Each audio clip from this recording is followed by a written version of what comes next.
نحمده ونصلي على رسوله الكريم اما بعد فاعوذ بالله من الشيطان الرجيم بسم الله الرحمن الرحيم رب اشرح لي صدري ويسر لي امري واحلل عقدة من لساني يفقهوا قولي الحمد لله ذي العز والكرم بارئ النسم واسع الفضل والنعم احمد ربي واشكره على آلائه التي نعلم والتي لا نعلم لا الہ الا اللہ وحدہ لا شریک لہ العز الاکرم۔ ہر قسم کی حمد اللہ کے لیے ہے جو قوت اور کرم والا ہے، روحوں کو پیدا کرنے والا، وسیع فضل اور نعمتوں والا ہے۔ میں اپنے رب کی حمد بیان کرتی ہوں اور اس کا شکر ادا کرتی ہوں ان نعمتوں پر جن کو ہم جانتے ہیں اور جن کو ہم نہیں جانتے۔ اللہ کے سوا کوئی معبود برحق نہیں، وہ اکیلا ہے، اس کا کوئی شریک نہیں، وہ سب سے زیادہ طاقتور اور سب سے زیادہ کرم فرمانے والا ہے۔ 8واں پارہ۔ اور اگر ہم ان کی طرف فرشتے بھی اتار دیتے اور مردے بھی ان سے کلام کرتے اور ہم ان کے سامنے ہر چیز کو اکٹھا کر لاتے، تب بھی یہ ایمان لانے والے نہیں تھے، مگر یہ کہ اللہ ہی چاہتا، لیکن ان میں سے اکثر جہالت برتتے ہیں۔ اللہ کی مشیت کے بغیر کوئی بھی ایمان نہیں لا سکتا۔ اگر لوگوں کے پاس بڑی بڑی نشانیاں اور معجزات بھی آ جائیں، فرشتے نازل ہو کر رسول کی رسالت کی شہادت بھی دینے لگے، ان کے ساتھ مردے باتیں کرنے لگے اور خود ان کو مارنے کے بعد دوبارہ زندہ کر دیا جائے، تو بھی وہ ایمان نہیں لائیں گے جب تک کہ اللہ نہیں چاہے گا، کیونکہ ہر چیز اللہ کے چاہنے سے ہی ہوتی ہے۔ یعنی اگر اللہ کی مشیت ان کے ایمان لانے کی نہ ہو تو یہ نہیں ایمان لائیں گے، مگر ان میں سے اکثر جاہل ہیں، اس لیے انہوں نے اپنے ایمان کو آیات اور معجزات کے ساتھ مشروط کر دیا ہے کہ معجزہ دیکھیں گے تو ایمان لائیں گے، لیکن یہ لوگ معجزات دیکھ کر بھی ایمان لانے والے نہیں، کیونکہ اللہ تعالیٰ کی توحید کی بے شمار نشانیاں کائنات میں موجود ہیں۔ خود ہمارا جسم اللہ کی نشانیوں میں سے ایک بہت بڑی نشانی۔ جب نیا بچہ پیدا ہوتا ہے نا، نیو بورن، تو انسان حیران ہو جاتا ہے کہ یہ کہاں سے آ رہا ہے، اور اس کے ہاتھ اور اس کے پاؤں اور اس کی آنکھیں اور اس کا جسم اور اس کے بال اور اس کی کھال، یہ سب کچھ اس چھوٹی سی جگہ پر کیسے بن گیا، کس نے بنایا، کون ہے خالق؟ تو خود نشانیاں تو ہمارے اپنے وجود کے اندر ہے، لیکن جو نہیں دیکھنے والے وہ اکثر تکبر اور جہالت کی وجہ سے ان نشانیوں سے فائدہ نہیں اٹھاتے۔ اور آپ خوش قسمت ہیں جن کو اللہ نے ایمان نصیب کیا۔ اگر اللہ نے آپ کو اتنی بڑی دولت دے دی ہے تو صرف اسی دولت پر اگر ہم ہر وقت شکر ادا کرتے رہیں تو کافی نہیں۔ اب ہمیں اللہ تعالیٰ سے اس نعمت پر ثابت قدمی کا سوال کرنا چاہیے کہ اللہ تیرا شکر ہے کہ تو نے ہمیں ایمان نصیب کیا، ہمیں اسلام کی ہدایت دی اور ہمیں اپنی نشانیاں دکھائیں، اب تو ہمیں اس پر ثابت قدم بھی رکھ اور ہماری موت صرف اسلام پر آئے۔ وَكَذَلِكَ جَعَلْنَا لِكُلِّ نَبِيٍّ عَدُوًّا شَيَاطِينَ الْإِنسِ وَالْجِنِّ، اور اسی طرح ہم نے ہر نبی کے لیے انسانوں اور جنوں میں سے شیاطین دشمن بنائے جو ملمہ کی ہوئی باتیں دھوکہ دینے کے لیے ایک دوسرے کی طرف القاء کرتے ہیں، اور اگر آپ کا رب چاہتا تو وہ ایسا نہ کر سکتے، بس آپ چھوڑ دیجئے انہیں اور جو جھوٹ یہ گھڑتے ہیں وہی کہتے ہیں خفیہ بات کو۔ یعنی انسانوں اور جنوں کو گمراہ کرنے کے لیے وہ لوگ ایک دوسرے کو چال بازیاں اور ہیلے سکھاتے ہیں تاکہ لوگوں کو، یعنی شیاطین ان کو ہیلے سکھاتے ہیں، وسوسے ڈالتے ہیں تاکہ لوگوں کو دھوکے اور فریب میں مبتلا کر سکیں۔ اور یہ بات عام مشاہدے کی بھی ہے کہ لوگ شیطانی کاموں میں ایک دوسرے کے ساتھ بڑھ چڑھ کے تعاون کرتے ہیں، اسی لیے برائی بہت جلدی پھیل جاتی ہے۔ اور اس سے یہ بھی پتہ چل رہا ہے کہ جس طرح جنوں میں شیاطین ہے اسی طرح انسانوں میں بھی شیاطین ہے، اور جن شیاطین کی نسبت انسان شیطان زیادہ سخت ہوتے ہیں۔ مالک بن دینار کہتے ہیں میرے اوپر انسانوں کے شیاطین جنوں کے شیاطین سے بھی زیادہ سخت ہے۔ یعنی جو انسان برائی کی طرف بلانے والے ہوتے ہیں، شکوک و شبہات پیدا کرتے ہیں، دلوں میں وسوسے ڈال دیتے ہیں، بدگمانیاں ڈال دیتے ہیں، یہ جن شیاطین سے بھی زیادہ سخت ہوتے ہیں۔ وہ کہتے ہیں کہ اس کی وجہ یہ ہے کہ جب میں تعوذ پڑھتا ہوں تو جنوں کا شیطان تو مجھ سے دور ہو جاتا ہے، لیکن انسانوں کا شیطان میرے پاس آ کر مجھے علل اعلان نافرمانیوں کی طرف گھسیٹ کر لے جاتا ہے۔ اور یہ ہم سب کے ساتھ ہوتا ہے کہ کچھ لوگ خیر کے کاموں سے روکتے ہیں، دین کی طرف آنے سے روکتے ہیں، اور ایسی چیزوں کو مزین کر کے دکھاتے ہیں کہ انسان نیکی کی طرف جانے کی بجائے کسی برائی کی طرف اس کو خوبصورت سمجھ کے چل پڑتا ہے، اور تاکہ جو لوگ آخرت پر ایمان نہیں لاتے ان کے دل اس کی طرف مائل ہو جائیں، اور تاکہ وہ اس جھوٹ سے راضی ہو جائیں، اور تاکہ وہ کمائی جو وہ کرتے ہیں کرتے رہیں۔ کفار مکہ کے ایک اعتراض کا بھی یہاں جواب ہے۔ یہ کئی آیتیں اس وقت نازل ہوئی جب کفار کہنے لگے مسلمان اپنا مارا ہوا جانور تو کھا لیتے ہیں اور اللہ کے مارے ہوئے کو حرام سمجھتے ہیں۔ فرمایا کہ ایسی فریب کی باتیں شیاطین کرتے ہیں تاکہ انسان کو شبہات میں ڈالا جائے۔ تو احکامات میں اللہ کے حکم کو دیکھا جاتا ہے، عقل کو نہیں، لاجک نہیں دیکھی جاتی، اللہ کا حکم دیکھا جاتا ہے۔ اگر وہ بات ہماری عقل میں آئے تو بھی ٹھیک ہے، اور اگر وہ بات ہماری عقل میں ابھی نہیں آ رہی تو ہمارا کام ہے فرما برداری اور اطاعت کرنا۔ اور پھر ہم دیکھتے ہیں کہ جو دل جس قدر ایمان سے خالی ہوتا ہے وہ اتنا ہی زیادہ شہوات اور شبہات کی طرف مائل ہو جاتا ہے۔ افغیر اللہ ابتغی حکما، کیا پھر میں اللہ کے سوا کوئی اور فیصلہ کرنے والا تلاش کروں، حالانکہ وہی ہے جس نے تمہاری طرف یہ مفصل کتاب نازل کی ہے۔ اور وہ لوگ جنہیں ہم نے کتاب دی تھی وہ جانتے ہیں کہ یہ آپ کے رب کی طرف سے حق کے ساتھ نازل کردہ ہے، بس آپ ہرگز شک کرنے والوں میں سے نہ ہوں۔ پیچھے بتا دیا گیا کہ کفار نہ ماننے والے کسی صورت میں نہیں مانیں گے۔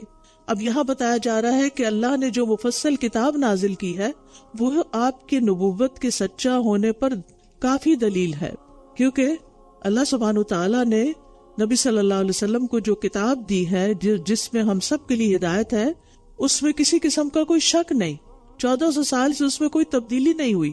اس لیے ہمیں پورے شرح صدر کے ساتھ اس پر ایمان لا کر اس پر عمل کرنا چاہیے۔ وَتَمَّتْ كَلِمَةُ رَبِّكَ صِدْقًا وَعَدْلًا لَا مُبَدِّلَ لِكَلِمَاتِهِ وَهُوَ السَّمِيعُ الْعَلِيمُ، اور آپ کے رب کی سچائی اور عدل والی بات پوری ہو گئی، کوئی اس کے کلمات کو بدلنے والا نہیں، اور وہ خوب سننے والا خوب جاننے والا ہے۔ یہاں کلمہ اور کلمات سے مراد قرآن ہے، یعنی قرآن معجزہ ہونے میں اور آپ کی نبوت کے سچا ہونے کی دلیل کے طور پر کافی ہے۔ قرآن مجید کے احکامات جو ہیں مضامین دو قسم کے ہیں، یا خبریں ہیں یا احکام ہیں۔ صدق سے مراد صدق کا تعلق، سچائی کا تعلق خبروں کے ساتھ ہے، چاہے وہ ماضی کی ہو چاہے وہ آئندہ مستقبل کی جنت دوزخ کے بارے میں، اور عدل کا تعلق احکام سے ہے کہ اللہ تعالیٰ نے جو بھی حکم دیا ہے وہ بالکل عدل پر مبنی ہے اور اس میں کسی قسم کی کوئی ظلم و زیادتی نہیں کسی پر، یعنی قرآن میں موجود تمام خبریں سچی ہیں اور تمام احکامات عدل پر مشتمل ہیں، اور ان میں شیطانی وسوسوں کی اور شبہات کی کوئی گنجائش نہیں۔ وَإِن تُطِعْ أَكْثَرَ مَنْ فِي الْأَرْضِ يُضِلُّوكَ عَنْ سَبِيلِ اللَّهِ، اور اگر آپ زمین میں رہنے والوں کی اکثریت کا کہنا ماننے لگے تو وہ آپ کو اللہ کے راستے سے بھٹکا دیں گے، یعنی اگر آپ میجورٹی کے پیچھے چلیں گے تو اللہ کا راستہ کھو دیں گے۔ وہ تو محض گمان کی پیروی کر رہے ہیں اور وہ صرف قیاس آرائیاں کرتے ہیں، اور اللہ کی رضا کا راستہ کون سا ہے؟ وہ جو اس نے ہمیں خود دکھایا ہے، خود سکھایا ہے۔ لہٰذا اللہ تعالیٰ کے بتائے ہوئے راستے پر ہی پوری ثابت قدمی سے چلتے رہنا چاہیے، اکثریت کو نہیں دیکھنا چاہیے کہ ٹرینڈز کیا ہے، میجورٹی کیا کر رہی ہے، لوگ کیا کہہ رہے ہیں، زیادہ تر لوگ کس طرف جا رہے ہیں۔ یہ کسی چیز کے سچا اور حق ہونے کی دلیل نہیں ہوتی۔ ہمیشہ اپنے آپ کو اس چیز پر فوکس رکھیں کہ کسی بھی حکم کے بارے میں میرے رب کا کیا فرمان ہے، وہ مجھ سے کیا چاہتا ہے، کیونکہ وہ میرا خالق ہے، وہ میرا مالک ہے، میں نے اسی کی طرف واپس جانا ہے۔ لہٰذا میری سب سے بڑی خواہش یہ ہونی چاہیے کہ میں اس کو راضی کروں، نہ کہ لوگوں کو راضی کرتے ہوئے زندگی گزار دوں۔ آپ مجھے بتائیے کہ کبھی لوگ کسی سے راضی ہوئے ہیں؟ لوگ کبھی راضی نہیں ہوتے۔ لہٰذا اپنے آپ کو اس مشکل میں مت ڈالیے کہ لوگوں کو راضی کرتے کرتے ان کے پیچھے چلتے چلتے آپ اپنے آپ کو کھپا دیں، اور جس کو راضی کرنا چاہیے اس کو آپ راضی نہ کریں۔ اچھا، لوگوں کو بھی راضی کرنے کا ایک طریقہ ہے، اور وہ کیا ہے؟ اللہ تعالیٰ کے احکامات کی پابندی۔ جب آپ اللہ کا حکم مانیں گے نا، پھر آپ اپنے نفس کے خلاف جا کر بھی بہت سے کام کریں گے جس سے اللہ راضی ہوگا۔ جب اللہ راضی ہو جائے گا تو وہ بندوں کے دل میں آپ کی محبت ڈال دے گا، وہ بندوں کو بھی آپ سے راضی کر دے گا۔ لیکن اگر آپ نے اللہ کو ناراض کر کے بندوں کو راضی کرنے کی کوشش کی تو بندوں نے تو راضی ہونا نہیں اور اللہ بھی ناراض، اور پھر ہم کہاں کے رہیں گے؟ کہیں کے بھی نہیں. اس لیے زندگی کا ایک مقصد بنا لیجئے, نو میٹر واٹ, میں نے اپنی پوری کوشش اپنے رب کو راضی کرنے کے لیے لگانی ہے, اور اس بات کے پیچھے نہیں چلنا کہ اکثریت کیا کہتی ہے, کیونکہ اکثر لوگ تو علم ہی نہیں رکھتے. وَلَكِنَّ أَكْثَرَهُمْ لَا يَعْلَمُونَ. آپ دیکھیے اس وقت مساگا میں کتنے مسلمان ہیں, ان میں سے کتنے % آپ کہیں گے کہ جو قرآن کا فہم حاصل کر رہے ہیں یا قرآن کے مطابق اپنی زندگی بسر کر رہے ہیں؟ تو کیا پھر آپ ان کو دیکھتے ہوئے اپنی زندگی کے طریقے طے کریں گے؟ اسی طرح باقی چیزوں میں بھی آپ دیکھیے, دنیا بھر میں مسلمانوں کی حالت دیکھیے, کتنے لوگ ہیں جو علم کے ساتھ زندگی بسر کر رہے ہیں, اور کتنے لوگ ہیں جو خواہشات پر مبنی زندگی بسر کر رہے ہیں, اور کتنے لوگ ہیں جو صرف ٹرینڈز کو فالو کر رہے ہیں, کہتے ہیں اپنے آپ کو مسلمان ہیں لیکن طور طریقے مسلمانوں والے نہیں ہیں. تو ہمیں لوگوں کو نہیں دیکھنا, لوگوں کو نہیں دیکھنا, دیکھنا ہے رب کی رضا کو کہ میرا رب مجھ سے کیا چاہتا ہے. اللہ کے قلیل بندے ہی شکر گزار ہیں, اور قلیل بندے ہی ایمان اور عمل صالح کرنے والے ہیں, لہٰذا ان قلیل میں شامل ہو جائیں. ان ربک هو اعلم من یضل عن سبیلہ وهو اعلم بالمہتدین. بے شک آپ کا رب زیادہ جانتا ہے کہ کون اس کے راستے سے بھٹکا ہوا ہے, اور وہی ہدایت پانے والوں کو بھی خوب جانتا ہے. فَكُلُوا مِمَّا. تو اس سے بھی کیا واضح ہوتا ہے, اس سے بھی کیا ظاہر ہوتا ہے کہ اصل معاملہ تو پھر اللہ ہی کے ساتھ ہے. اللہ کے سامنے سچا ہونے کی ضرورت ہے, اللہ کے ساتھ اپنا معاملہ درست کرنے کی ضرورت ہے. فَكُلُوا مِمَّا ذُكِرَ اسْمُ اللَّهِ عَلَيْهِ إِن كُنتُم بِآيَاتِهِ مُؤْمِنِينَ. بس اس میں سے کھاؤ جس پر اللہ کا نام ذکر کیا گیا ہو, اگر تم اس کی آیات پر ایمان لانے والے ہو. تو یہاں حلال جانور کہ حلال کیسے ہوتا ہے جانور, اس کی شرائط بتائی جا رہی ہیں, اور اس کی ایک شرط کیا ہے کہ اس پر ذبح کرتے ہوئے اللہ کا نام لیا جائے. دوسری شرط کہیں اور آتی ہے, اس کا ذکر کہیں اور آتا ہے کہ اس کا خون نکالا جائے, یعنی خون پورا بہ جائے. اور ہر کھانے پینے والی چیز سے متعلق شرط یہی ہے کہ ان پر اللہ کا نام لے کر ان کو کھایا جائے, یعنی بسم اللہ پڑھ کر کھایا جائے, اور بسم اللہ پڑھ کر ہی یا اللہ کے نام پر ہی ان کو دیا جائے. اور جس چیز پر اللہ کا نام لیا جائے صرف وہی کھانا حلال ہوتا ہے. نبی صلی اللہ علیہ وسلم کے سامنے ایک مرتبہ کھانا پیش کیا گیا تو آپ نے اسے کھانے سے انکار کر دیا, کیونکہ اس کی وجہ کیا ہے؟ آپ نے فرمایا کہ میں وہ چیز نہیں کھاتا جو تم اپنے بتوں کے نام پہ ذبح کرتے ہو, میں صرف وہ چیز کھاتا ہوں جس پر اللہ کا نام لیا گیا ہو. اور یہ نبوت سے پہلے کی بات ہے. وَمَا لَكُمْ أَلَّا تَأْكُلُوا مِمَّا ذُكِرَ اسْمُ اللَّهِ عَلَيْهِ. اور تمہیں کیا ہے کہ تم اس میں سے نہیں کھاتے جس پر اللہ کا نام لیا گیا ہو, حالانکہ اس نے تمہارے لیے کھول کر بیان کر دیا جو اس نے تم پر حرام کیا ہے. یعنی حرام بالکل واضح ہے, سوائے اس کے جس کی طرف تم مجبور کر دیے جاؤ. اور بے شک اکثر لوگ اپنی خواہشات کے ساتھ بغیر علم کے گمراہ کرتے ہیں, یہ ہے گمراہی کی وجہ. بے شک آپ کا رب حد سے تجاوز کرنے والوں کو خوب جانتا ہے. تو ایک ہے اللہ کی ہدایت اور دوسری ہے خواہشات کی پیروی. تو ان دونوں میں سے ہمیں کس کو چوز کرنا ہے؟ اللہ کی ہدایت کو, کیونکہ یہی اصل دین ہے. وَذَرُوا ظَاهِرَ الْإِثْمِ وَبَاطِنَهُ. اور چھوڑ دو ظاہری گناہ کو اور اس کے پوشیدہ کو بھی. بلا شبہ جو لوگ گناہ کماتے ہیں ان قریب وہ ضرور بدلہ دیے جائیں گے اس کمائی کا جو وہ کیا کرتے تھے. یعنی حلال و حرام صرف کھانے کی چیزوں پر ہی منحصر نہیں, بلکہ اس کے علاوہ بھی جو چیزیں حلال اور حرام میں آتی ہیں ان میں سے صرف حلال کو چوز کرنا چاہیے. اسی طرح ظاہری اور باطنی گناہوں کو چھوڑنا ضروری ہے, یعنی کسی کے بہکانے میں نہ آئیں اور ہر طرح سے کانشیس رہیں. ظاہری گناہ کون سے ہوتے ہیں؟ جو ہاتھ پاؤں سے کیے جاتے ہیں, جیسے چوری, زنا وغیرہ. اور چھپے ہوئے گناہ کون سے ہوتے ہیں؟ جن کا ارادہ دل میں کیا جاتا ہے یا جو عقیدے وغیرہ سے تعلق رکھتے ہیں. اسی طرح جن گناہوں کا نقصان عام لوگوں پر واضح ہوتا ہے وہ ظاہری گناہ کہلاتے ہیں, اور جس نقصان سے صرف انسان خود یا چند لوگ واقف ہوں وہ باطنی گناہ کہلاتے ہیں. تو بہرحال ہر قسم کے گناہ سے بچنا ضروری ہے, گناہ چھوٹا ہو یا بڑا ہو, صغیرہ ہو یا کبیرہ ہو, ظاہری ہو یا باطنی ہو, ان کو چھوڑ دینا ہی انسان کے فائدے میں ہے, کیونکہ گناہوں سے بچنے والا ہی سب سے بڑا عبادت گزار ہوتا ہے. ہم سمجھتے ہیں زیادہ نمازیں پڑھنے والا عبادت گزار ہے, زیادہ روزے رکھنے والا عبادت گزار ہے, لیکن جب تک وہ حرام چیزوں سے پرہیز نہ کرے وہ عبادت گزار نہیں کہلا سکتا. رسول اللہ صلی اللہ علیہ وسلم نے فرمایا اتق المحارم تکن عابد الناس، حرام کاموں سے پرہیز کرو، سب سے زیادہ عبادت گزار بن جاؤ گے۔ پھر واضح طور پر فرمایا وَلَا تَأْكُلُوا مِمَّا لَمْ يُذْكَرِ اسْمُ اللَّهِ عَلَيْهِ، اور جس جانور پر اللہ کا نام نہ لیا گیا ہو اس میں سے مت کھاؤ، اور یقیناً یہ نافرمانی کا کام ہے۔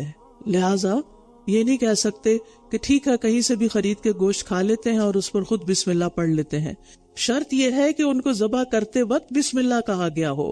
اور بے شک شیاطین اپنے دوستوں کی طرف شبہات القاء کرتے رہتے ہیں تاکہ یہ تم سے جھگڑا کریں، اور اگر تم نے ان کی اطاعت کی تو یقیناً تم مشرک ہو جاؤ گے۔ تو اس آیت سے صاف پتہ چل رہا ہے کہ جس ذبیحہ پر اللہ کا نام نہ لیا جائے وہ حرام ہے، اور یہاں خاص طور پر ذبیحہ مراد ہے، اگرچہ اس سے مراد دیگر چیزیں بھی ہیں کہ اگر بتوں کے نام پر یا غیر اللہ کے نام پر کوئی مٹھائی یا کوئی کھانے پینے کی چیز یا کوئی فوڈ دی گئی ہو تو اس کو بھی نہیں کھانا چاہیے۔ أَوَمَنْ كَانَ مَيْتًا فَأَحْيَيْنَاهُ وَجَعَلْنَا لَهُ نُورًا يَمْشِي بِهِ فِي النَّاسِ، کیا بھلا وہ جو مردہ تھا پھر ہم نے اسے زندہ کیا اور ہم نے اسے ایسا نور عطا کیا جس کے ساتھ وہ لوگوں کے درمیان چلتا پھرتا ہے۔ اس کی طرح ہو سکتا ہے جو اندھیروں میں ہے، ان سے کسی طرح نکلنے والا نہیں۔ اسی طرح کافروں کے لیے خوبصورت بنا دیا گیا جو کچھ وہ کیا کرتے ہیں۔ ابن قیم کہتے ہیں کہ یہاں جو زندگی مقصود ہے وہ جہالت کی موت سے علم کی زندگی کو حاصل کرنا ہے، یہ مطلوب و مقصود ہے۔ جہالت لوگوں کے لیے موت ہے، کیونکہ جاہل کا دل اور روح مردہ ہوتی ہے، جاہل کا دل اور روح مردہ ہوتی ہے، اگرچہ اس کا دل زندہ ہوتا، اگرچہ اس کا جسم زندہ ہوتا ہے۔ تو اس لیے بہت ضروری ہے کہ دلوں کو علم کی روشنی سے زندہ کیا جائے، وہی روح کی زندگی ہے۔ جیسا کہ زمینی خوراک جسم کی زندگی ہے، یعنی زمین سے اگنے والی چیزیں کھا کے ہم زندہ رہتے ہیں، اور ہماری روح زندہ ہوتی ہے جب وحی الہی سے ہم اس کو فیڈ کرتے ہیں۔ تو جو شخص کسی بھی چیز کی روح کو کھو دیتا ہے وہ نقصان اٹھاتا ہے۔ کوئی انسان ہو، کوئی جانور ہو، جب اس کی روح نکل جاتی ہے تو پھر کیا ہوتا ہے؟ وہ ختم ہو جاتا ہے۔ اسی طرح کچھ لوگ زندہ لاشیں ہوتے زندہ ہیں لیکن ان کے دل مردہ ہو چکے ہوتے ہیں، یا تو ایمان نہیں ہوتا یا ایمان کے تقاضے پورے نہیں ہو رہے ہوتے، جیسے تقویٰ ہے، توکل ہے، قناعت ہے، رغبت ہے، اللہ کی خوف ہے، خشیت ہے، محبت ہے، یہ چیزیں دل میں نہیں ہوتی۔ اور یا پھر یہ ہے کہ علم ہی نہیں ہوتا، یعنی وہ علم جو اللہ تعالیٰ نے بھیجا۔ تو یہ علم وحی جو ہے یہ دلوں کو زندگی بخشتا ہے۔ تو کہ وہ شخص جو پہلے مردہ تھا، یعنی ایمان نہیں تھا تو ایمان لے آیا، یا علم نہیں تھا، جاہل تھا تو پھر علم سیکھ لیا، اور ہم نے اسے ایسا نور عطا کر دیا جس کے ساتھ وہ لوگوں کے بیچ میں چلتا پھرتا ہے۔ یعنی جب اس کو ایمان اور علم دو نعمتیں مل گئیں تو دراصل اسے وہ روشنی ملی کہ جس کے ساتھ اس کو ایک فرقان ایسا مل گیا کہ رہتا عام لوگوں میں ہے لیکن کرتا وہ ہے جو اس کو اللہ نے ایمان اور علم کی نعمت کی روشنی کی شکل میں اس کو عطا کیا۔ اس کے اندر ایک فرقان ہوتا ہے، اس کے اندر ایک پہچان ہوتی ہے کہ صحیح کیا ہے اور کیا غلط کیا ہے۔ تو یہ دو کردار ہیں، ایک ایمان اور علم کے ساتھ ہے اور دوسرا کفر اور جہالت کے ساتھ۔ یہ دونوں برابر نہیں ہو سکتے۔ اور اسی طرح ہم نے ہر بستی میں اس کے بڑے بڑے مجرموں کو لگا دیا کہ یہ اس میں چالیں چلیں، اور یہ چالیں نہیں چلتے مگر اپنے ہی آپ سے، مگر یہ شعور نہیں رکھتے۔ یہاں مسلمانوں کو تسلی دی جا رہی ہے کہ جو لوگ ان کے خلاف سازشیں کر رہے ہیں وہ ان سے مت گھبرائیں۔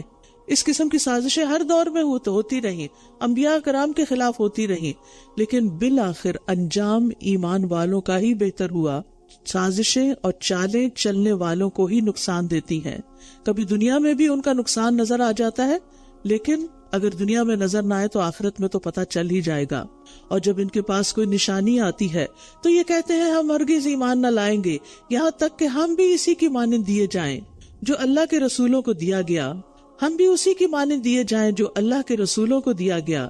اللہ خوب جانتا ہے کہاں وہ اپنی رسالت رکھے۔ جن لوگوں نے جرم کیے انہیں اللہ کے ہاں ذلت اور شدید عذاب ضرور پہنچے گا بوجہ اس کے جو وہ چالیں چلتے تھے۔ یہاں کفار کے مکر و فریب کا حال بیان کیا جا رہا ہے، لیکن یہ ہے کہ اللہ سبحانہ تعالیٰ اپنی مرضی سے جس کو چاہتا ہے رسول منتخب کرتا ہے۔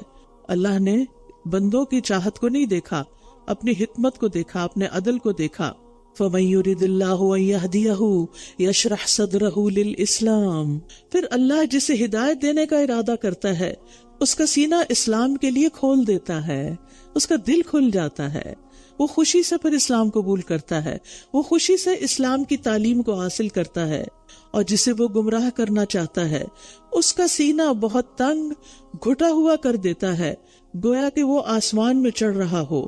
اسی طرح اللہ ان لوگوں پر نجاست ڈال دیتا ہے جو ایمان نہیں لاتے۔ تو یاد رکھیے، رسالت کی طرح ہدایت اور گمراہی بھی اللہ ہی کے ہاتھ میں ہے، یعنی جس کے لیے اللہ بھلائی کا ارادہ کرتا ہے اس کو دین کی سمجھ دے دیتا ہے۔ لیکن اللہ کس کے ساتھ بھلائی کا ارادہ کرتا ہے؟ اس کے ساتھ کہ جو ہدایت کا طلبگار ہوتا ہے، ورنہ انسان کی اپنی سرکشی، تکبر اور غرور، انا، ضد، ہٹ دھرمی جیسے شیطان کے اندر تھی، جیسے فرعون کے اندر تھی، تو یہ چیز اس کو ہدایت سے محروم کر دیتی ہے، پھر وہ ہدایت نہیں پاتا۔ شرح صدر کی علامت کیا ہوتی ہے؟ کہ انسان دین اسلام پہ راضی ہوتا ہے، خوش ہوتا ہے کہ اللہ نے ایک اللہ کا بھیجا ہوا محفوظ دین ہے۔ دوسری بات یہ کہ اللہ کا حکم سن کے بندہ خوش ہو جاتا ہے۔ آپ دیکھیں، آپ سب بھی یہاں اس وقت جب قرآن سن رہے ہوتے ہیں تو اپنے دلوں کا جائزہ بار بار لیتے رہا کریں، کیونکہ تیزی کے ساتھ ہم اللہ تعالیٰ کے احکامات کو پڑھ رہے ہوتے ہیں کہ ان احکامات کو پڑھنے کے بعد، سننے کے بعد میرے دل کی کیفیت کیا ہوتی ہے؟ کیا میں خوشی سے سن رہی ہوں؟ کیا میرا دل اس پہ راضی ہے؟ اور کیا اس کو سیکھ کر میرے دل کے اندر ایک سکون آ رہا ہے؟ مجھے میری خوشی میں اضافہ ہو رہا ہے؟ کیونکہ عبادت جو ہے اور علم جو ہے، اور علم اور عبادت جو ہے، یہ دلوں میں سکون پیدا کر دیتے ہیں، اور ایسے شخص کو نیکی اور اطاعت کے کاموں میں راحت ملتی ہے، اطمینان ملتا ہے۔ جیسے نبی صلی اللہ علیہ وسلم کو نماز میں کیا ملتا تھا؟ آنکھوں کی ٹھنڈک۔ وَهَذَا صِرَاطُ رَبِّكَ مُسْتَقِيمًا قَدْ فَصَّلْنَا الْآيَاتِ لِقَوْمٍ يَذَّكَّرُونَ، اور یہ آپ کے رب کا سیدھا راستہ ہے، یقیناً ہم نے ان لوگوں کے لیے کھول کھول کر آیات بیان کر دی ہیں، یقیناً ہم نے لوگوں کے لیے آیات کھول کھول کر بیان کر دی ہیں یقیناً ہم نے ان لوگوں کے لیے کھول کھول کر آیات بیان کر دی ہیں جو نصیحت قبول کرتے ہیں۔ لہم دار السلام عند ربہم وہو ولیہم بما کانوا یعملون، ان کے لیے ان کے رب کے ہاں سلامتی کا گھر ہے اور وہی ان کا ولی ہے ان اعمال کی وجہ سے جو وہ کیا کرتے تھے۔ جنت سلامتی کا گھر ہے، راحتوں کا گھر ہے، جہاں انسان کبھی بیمار نہ ہوگا، کبھی موت نہ آئے گی، کبھی بوڑھا نہیں ہوگا، کبھی تکلیف نہ آئے گی، اور وہاں انسان جنت کی نعمتوں کے ساتھ ساتھ اپنے رب کے دیدار سے خوش ہو جائے گا، اور اللہ کی رضامندی پا کر دل اطمینان اور سکون سے بھر جائے گا، کیونکہ مومن کا ساری زندگی کا ہم اور غم بھی یہی تھا کہ میرا رب مجھ سے خوش ہے یا نہیں۔ وَيَوْمَ يَحْشُرُهُمْ جَمِيعًا، اور جس دن وہ ان سب کو اکٹھا کرے گا اور فرمائے گا، اے جنوں کے گروہ، یقیناً تم نے انسانوں کی کثیر تعداد کو اپنا بنا لیا، اور انسانوں میں سے ان کے مددگار کہیں گے کہ اے ہمارے رب، ہم میں سے بعض نے بعض کا خوب فائدہ اٹھایا، اور ہم اپنی اس مدت کو پہنچ گئے جو تو نے ہمارے لیے مقرر کی تھی۔ وہ فرمائے گا، آگ ہی تمہارا ٹھکانہ ہے جس میں تم ہمیشہ رہنے والے ہو، مگر جو اللہ چاہے، بے شک آپ کا رب بہت حکمت والا، خوب علم والا ہے۔ اب یہاں پر قیامت، ہم دیکھتے ہیں کہ قیامت کے دن لوگ اپنی غلطیوں کا اقرار کر لیں گے۔ جن اور انسان کس طرح ایک دوسرے سے فائدے اٹھاتے ہیں اور کس طرح ایک دوسرے کو بے وقوف بناتے ہیں، اس کا اقرار وہ قیامت کے دن کر لیں گے۔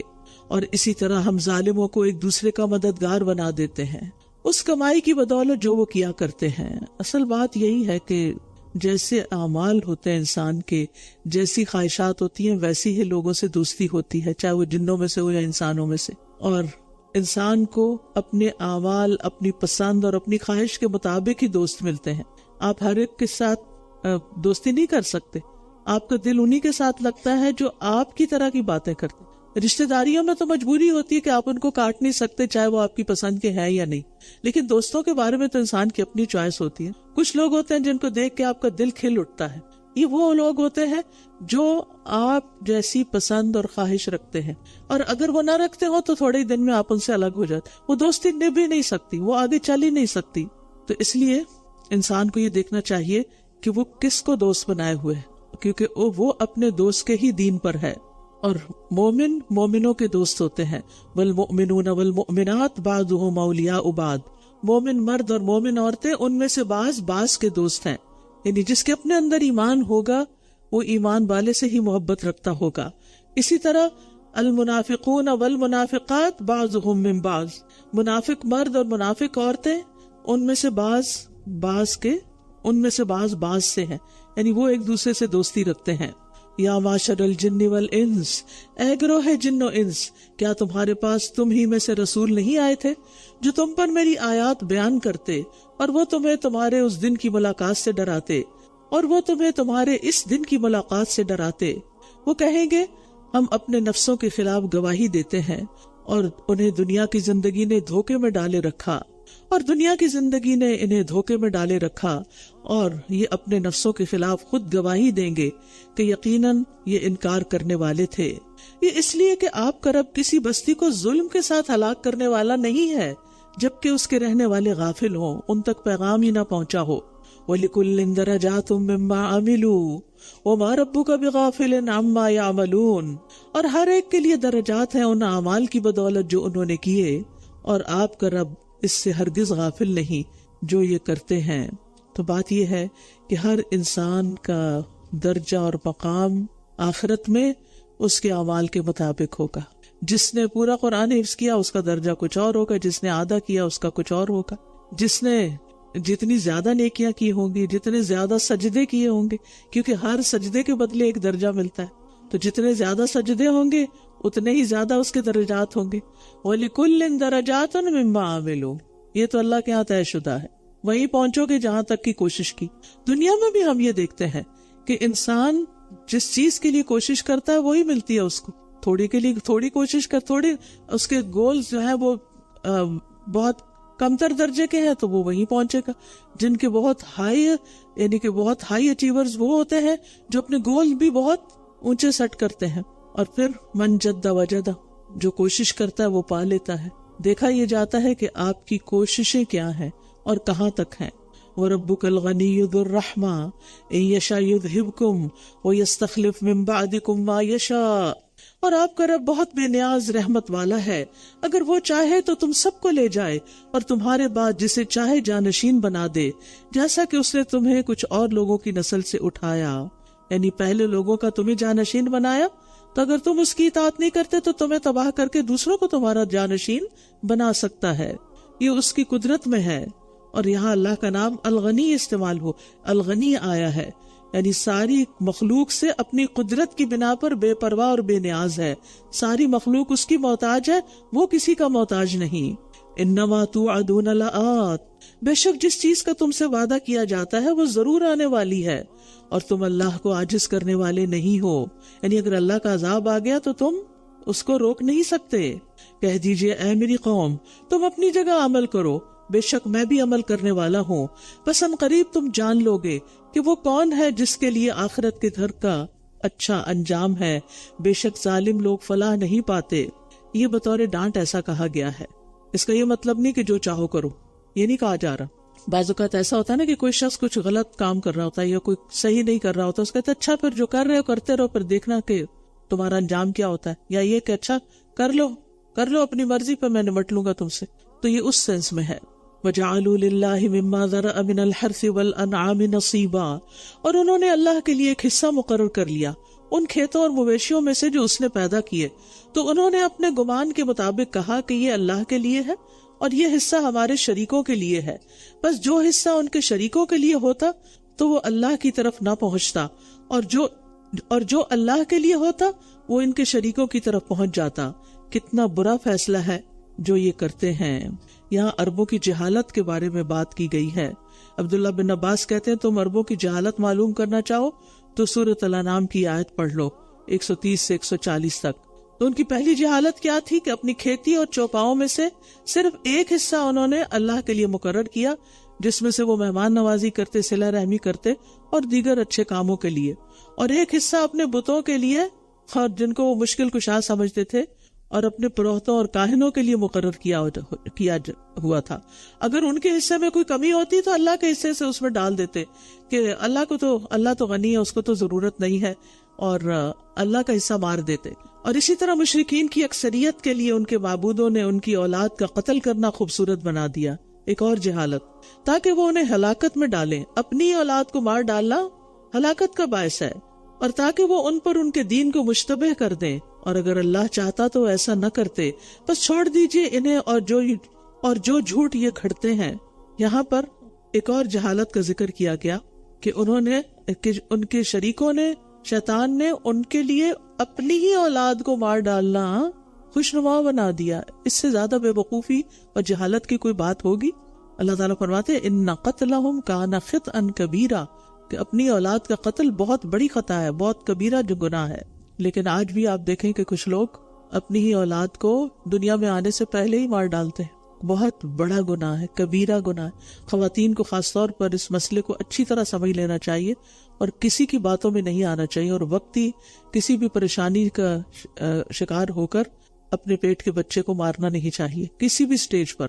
اور انہوں نے اپنے گمان سے کہا یہ مویشی اور کھیت ممنوع ہیں، انہیں صرف وہی کھا سکتا ہے جسے ہم کھلانا چاہیں، اور کچھ مویشی ہیں جن کی پشتیں یعنی پیٹھیں سواری اور بار برداری کے لیے حرام کر دی گئی، یعنی کوئی ان پہ سوار نہیں ہو سکتا. اور کچھ مویشی ہیں جن پر یہ اللہ کا نام نہیں لیتے، اللہ پر جھوٹ گھڑتے ہوئے، اور وہ جلد ہی انہیں اس جھوٹ کا بدلہ دے گا جو یہ کھڑا کرتے ہیں.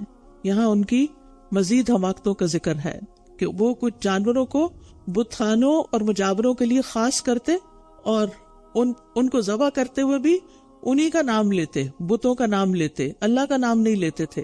ان پر حج کے لیے بھی نہیں جاتے تھے، اور یہ کہتے تھے کہ بتوں کے جو مجاور بنے ہوئے ہیں بس وہی ان کو استعمال کر سکتے ہیں، باقی سب کے لیے حرام ہے. حالانکہ یہ بالکل جھوٹ بولتے ہیں، یہ دین کا حصہ نہیں ہے. اور انہوں نے کہا جو بچہ ان مویشیوں کے پیٹوں میں ہے وہ خالص ہمارے مردوں کے لیے ہے اور وہ ہماری عورتوں پر حرام ہے، اور اگر وہ مردار ہو تو سب اس میں شریک ہیں. جلد ہی وہ انہیں ان کی اس بات کا بدلہ دے گا، بے شک وہ بہت حکمت والا خوب علم والا ہے. یہ عربوں نے حلال حرام کا ایک انوکھا اصول بنایا کہ کچھ چیزوں کو، جیسے جو جانور وہ اپنے بتوں کے نام پہ وقف کرتے، ان میں سے بعض کے بارے میں کہتے کہ ان کا دودھ اور ان کے پیٹ سے پیدا ہونے والا زندہ بچہ صرف ہمارے مردوں کے لیے حلال ہے، عورتوں کے لیے حرام ہے، ڈسکریمنیشن. اور اگر بچہ مردہ پیدا ہوا تو مرد اور عورت کھانے میں برابر شریک ہے. اور اس قسم کے غلط بیان دیتے تھے، حالانکہ اس کی کوئی تک نہیں بنتی، اس کی کوئی علمی اور عقلی بنیاد ہی نہیں ہے. اور اسی طرح کبھی نر جانور کو حرام قرار دیتے، کبھی مادہ جانور کو، حالانکہ اللہ سبحانہ وتعالیٰ نے تو سب کو یعنی کہ حلال ہی پیدا کیا. قد خسر الذین قتلوا اولادہم صفحا، بے شک ان لوگوں نے نقصان اٹھایا جنہوں نے اپنی اولاد کو بغیر علم کے نادانی سے قتل کر دیا. اللہ اکبر. بے شک ان لوگوں نے نقصان اٹھایا، دین کا بھی دنیا کا بھی، جنہوں نے اپنی اولاد کو بغیر علم کے نادانی سے قتل کر دیا، اور جو رزق انہیں اللہ نے دے رکھا تھا اسے اللہ پر جھوٹ گھڑتے ہوئے حرام قرار دے دیا. یقیناً یہ بھٹک گئے ہیں اور یہ ہدایت پانے والے نہ تھے. تو ایسی تمام خواتین جنہوں نے کوئی بھی ایسا جرم کیا ہے کہ اپنے ہی بچے کو مارا ہے، وہ اس کا کفارہ ضرور دیں. وَهُوَ الَّذِي أَنشَأَ جَنَّاتٍ مَّعْرُوشَاتٍ، اور صرف کفارہ نہیں بلکہ اس کے ساتھ ساتھ توبہ استغفار بھی، رو کے اللہ سے معافی بھی مانگی جائے. وَهُوَ الَّذِي أَنشَأَ جَنَّاتٍ مَّعْرُوشَاتٍ وَغَيْرَ مَعْرُوشَاتٍ، اور وہی ہے جس نے چھتریوں پر چڑھائے ہوئے اور نہ چڑھائے ہوئے باغات پیدا کیے، اور کھجور کے درخت اور کھیت جن کے پھل مختلف ہیں، اور زیتون اور انار ایک دوسرے سے ملتے جلتے اور نہ ملتے جلتے. کھاؤ اس کا پھل جب وہ پھل لائے، اور اس کی کٹائی کے دن اس کا حق دو، اور تم اسراف نہ کرو، بے شک وہ اسراف کرنے والوں سے محبت نہیں رکھتا. اللہ کی نافرمانی میں خرچ کرنا بھی اسراف ہے، اور اسی طرح ضرورت سے زیادہ خرچ کرنا بھی اسراف ہے. ہر چیز میں فضول خرچی اسراف کہلاتی ہے. چاہے آپ اپنے سنک پہ کھڑے ہو کے پانی کھول کے برش کرتے رہیں اور بلا ضرورت پانی گرتا رہے، یہ بھی اسراف ہے. اور مسرفین سے اللہ محبت نہیں کرتا. یا یہ کہ برتن دھونے کے لیے آپ اتنا ٹیپ کھول دیں کہ جس کی ضرورت نہ ہو، یا وضو کے لیے بھی آپ فل کھول دیں اس کو اور خوب کھلا پانی استعمال کریں. تو یہ تو پانی کے ساتھ ہے، اور بھی بہت سی قسمیں ہیں. تو کسی بھی چیز کو اسی طرح پھل کاٹتے ہوئے اتنا زیادہ اوپر سے چھلکا اتار دینا کہ آدھا پالی اس میں چلا جائے صرف اپنی سہولت کے لیے، یہ بھی اسراف ہے. فضول خرچی، چیزوں کو ضائع کرنا، یہ بھی اسراف ہے. اور اسی طرح ان کو صحیح رستے پر استعمال نہ کرنا، نافرمانی میں خرچ کرنا، یہ بھی اسراف ہے. اسی طرح یہ ہے کہ دنیاوی معاملات میں ایک دوسرے سے آگے نہیں بڑھنا چاہیے، کیونکہ اس کی بھی ممانعت ہے. رسول اللہ صلی اللہ علیہ وسلم نے فرمایا، میں تمہارے فقر سے نہیں ڈرتا، لیکن میں اس بات سے ڈرتا ہوں کہ دنیا تم پر کشادہ کر دی جائے گی جس طرح تم سے پہلے لوگوں پر کشادہ کر دی گئی تھی، تو تم ایک دوسرے سے آگے بڑھنے لگو گے جس طرح وہ ایک دوسرے سے آگے بڑھنے لگے، اور وہ تمہیں غافل کر دے جس طرح ان لوگوں کو غافل کر دیا تھا، یعنی اس دنیا نے. وَمِنَ الْأَنْعَامِ حَمُولَةً وَفَرْشًا، اور مویشیوں میں سے کچھ بوجھ اٹھانے والے ہیں اور کچھ زمین سے لگے ہوئے. مثلا اونٹ کے اوپر آپ سواری بھی کرتے ہیں، سامان بھی لاتے ہیں. کھاؤ اسی طرح بیل پر بھی کھاؤ اس رزق میں سے جو اللہ نے تمہیں دیا، اور شیطان کے قدموں کی پیروی نہ کرو، بے شک وہ تمہارا کھلا دشمن ہے. اللہ نے 8 قسمیں پیدا کی، یعنی مویشی جانوروں میں. بھیڑ میں سے 2، یعنی مذکر مؤنث، اور بکری میں سے 2. کہہ دیجئے کیا اس نے دونوں نر حرام کیے یا دونوں مادہ، یا وہ بچے جو دونوں مادہ کے رحموں میں ہیں؟ مجھے علم کی بنا پر بتاؤ اگر تم سچے ہو، کیونکہ عربوں نے ان چیزوں کو خود حرام کر رکھا تھا، تو اللہ تعالیٰ نے حرام نہیں کیا تھا، تو ان سے سوال کیا جا رہا ہے. اور اونٹ میں سے 2 اور گائے میں سے 2 قسمیں پیدا کی. کہہ دیجئے کیا دونوں نر اس نے حرام کیے یا دونوں مادہ، یا وہ بچے جو دونوں ماداؤں کے رحموں میں یا وہ بچے جو دونوں مادہ کے رحموں میں ہیں؟ یا تم گواہ تھے جب اللہ نے تمہیں اس کی تاکید کی تھی، یعنی کب یہ کہا تھا تمہیں؟ تو اس سے بڑا ظالم کون ہے جو اللہ پر جھوٹ گھڑ لے، کہ جھوٹی موٹی کوئی بات اللہ سے منسوب کر دے تاکہ لوگوں کو بغیر علم کے اللہ کی راہ سے بھٹکا دے. بے شک اللہ ظالم قوم کو ہدایت نہیں دیتا. اللہ الہادی ہے، ہدایت دینے والا ہے، راستہ بتانے والا ہے، لیکن ظالموں کو نہیں بتاتا کیونکہ وہ اس راستے پہ جانا بھی نہیں چاہتے. یہاں ایک بات بڑی سخت کی گئی ہے کہ وہ شخص سب سے بڑا ظالم ہے جو اللہ پر جھوٹ گھڑ لے، یعنی کسی بات کو اللہ تعالیٰ کی طرف منسوب کرے جو اللہ نے فرمائی نہیں، جس کا حکم اللہ نے دیا ہی نہیں، تاکہ لوگوں کو بغیر علم کے اللہ کے راہ سے بھٹکا دے. یعنی جس بات کا پتہ نہ، لوگ اگر کوئی سوال کریں اور آپ کو پتہ نہیں تو آپ صاف کہہ دیا کریں مجھے نہیں معلوم، I have no idea، مجھے نہیں پتا. لیکن بہت سے لوگ شرمندگی سے بچنے کے لیے بغیر علم کے کوئی نہ کوئی بات گھڑ کے اللہ سے منسوب کر کے بتا دیتے ہیں. ایسا کرنا ظلم ہے، ایسا نہیں کیا جا سکتا. قُلْ لَا أَجِدُ فِي مَا أُوحِيَ إِلَيَّ مُحَرَّمًا عَلَىٰ طَاعِمٍ يَطْعَمُهُ إِلَّا أَن يَكُونَ مَيْتَةً أَوْ دَمًا مَّسْفُوحًا أَوْ لَحْمَ خِنزِيرٍ.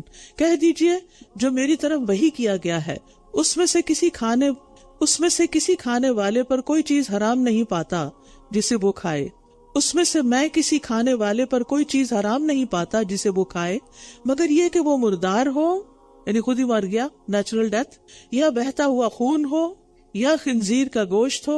بہتا ہوا خون کی بات اس لیے کہ جو جمع ہوا ہوتا ہے جیسے ہڈی وغیرہ میں یا تلی میں یا کلیجی میں، تو وہ منع نہیں ہے. یا خنزیر کا گوشت ہو، بے شک وہ گندگی ہے. یعنی کیوں منع ہے خنزیر؟ کیونکہ وہ گندی چیز ہے، گندا جانور ہے. یا نافرمانی ہو جس پر اللہ کے سوا کسی اور کا نام پکارا گیا ہو. پھر جو کوئی مجبور کیا گیا، نہ تو وہ خواہش رکھنے والا ہے اور نہ ہی حد سے بڑھنے والا، تو بے شک آپ کا رب بہت بخشنے والا، نہایت رحم کرنے والا ہے.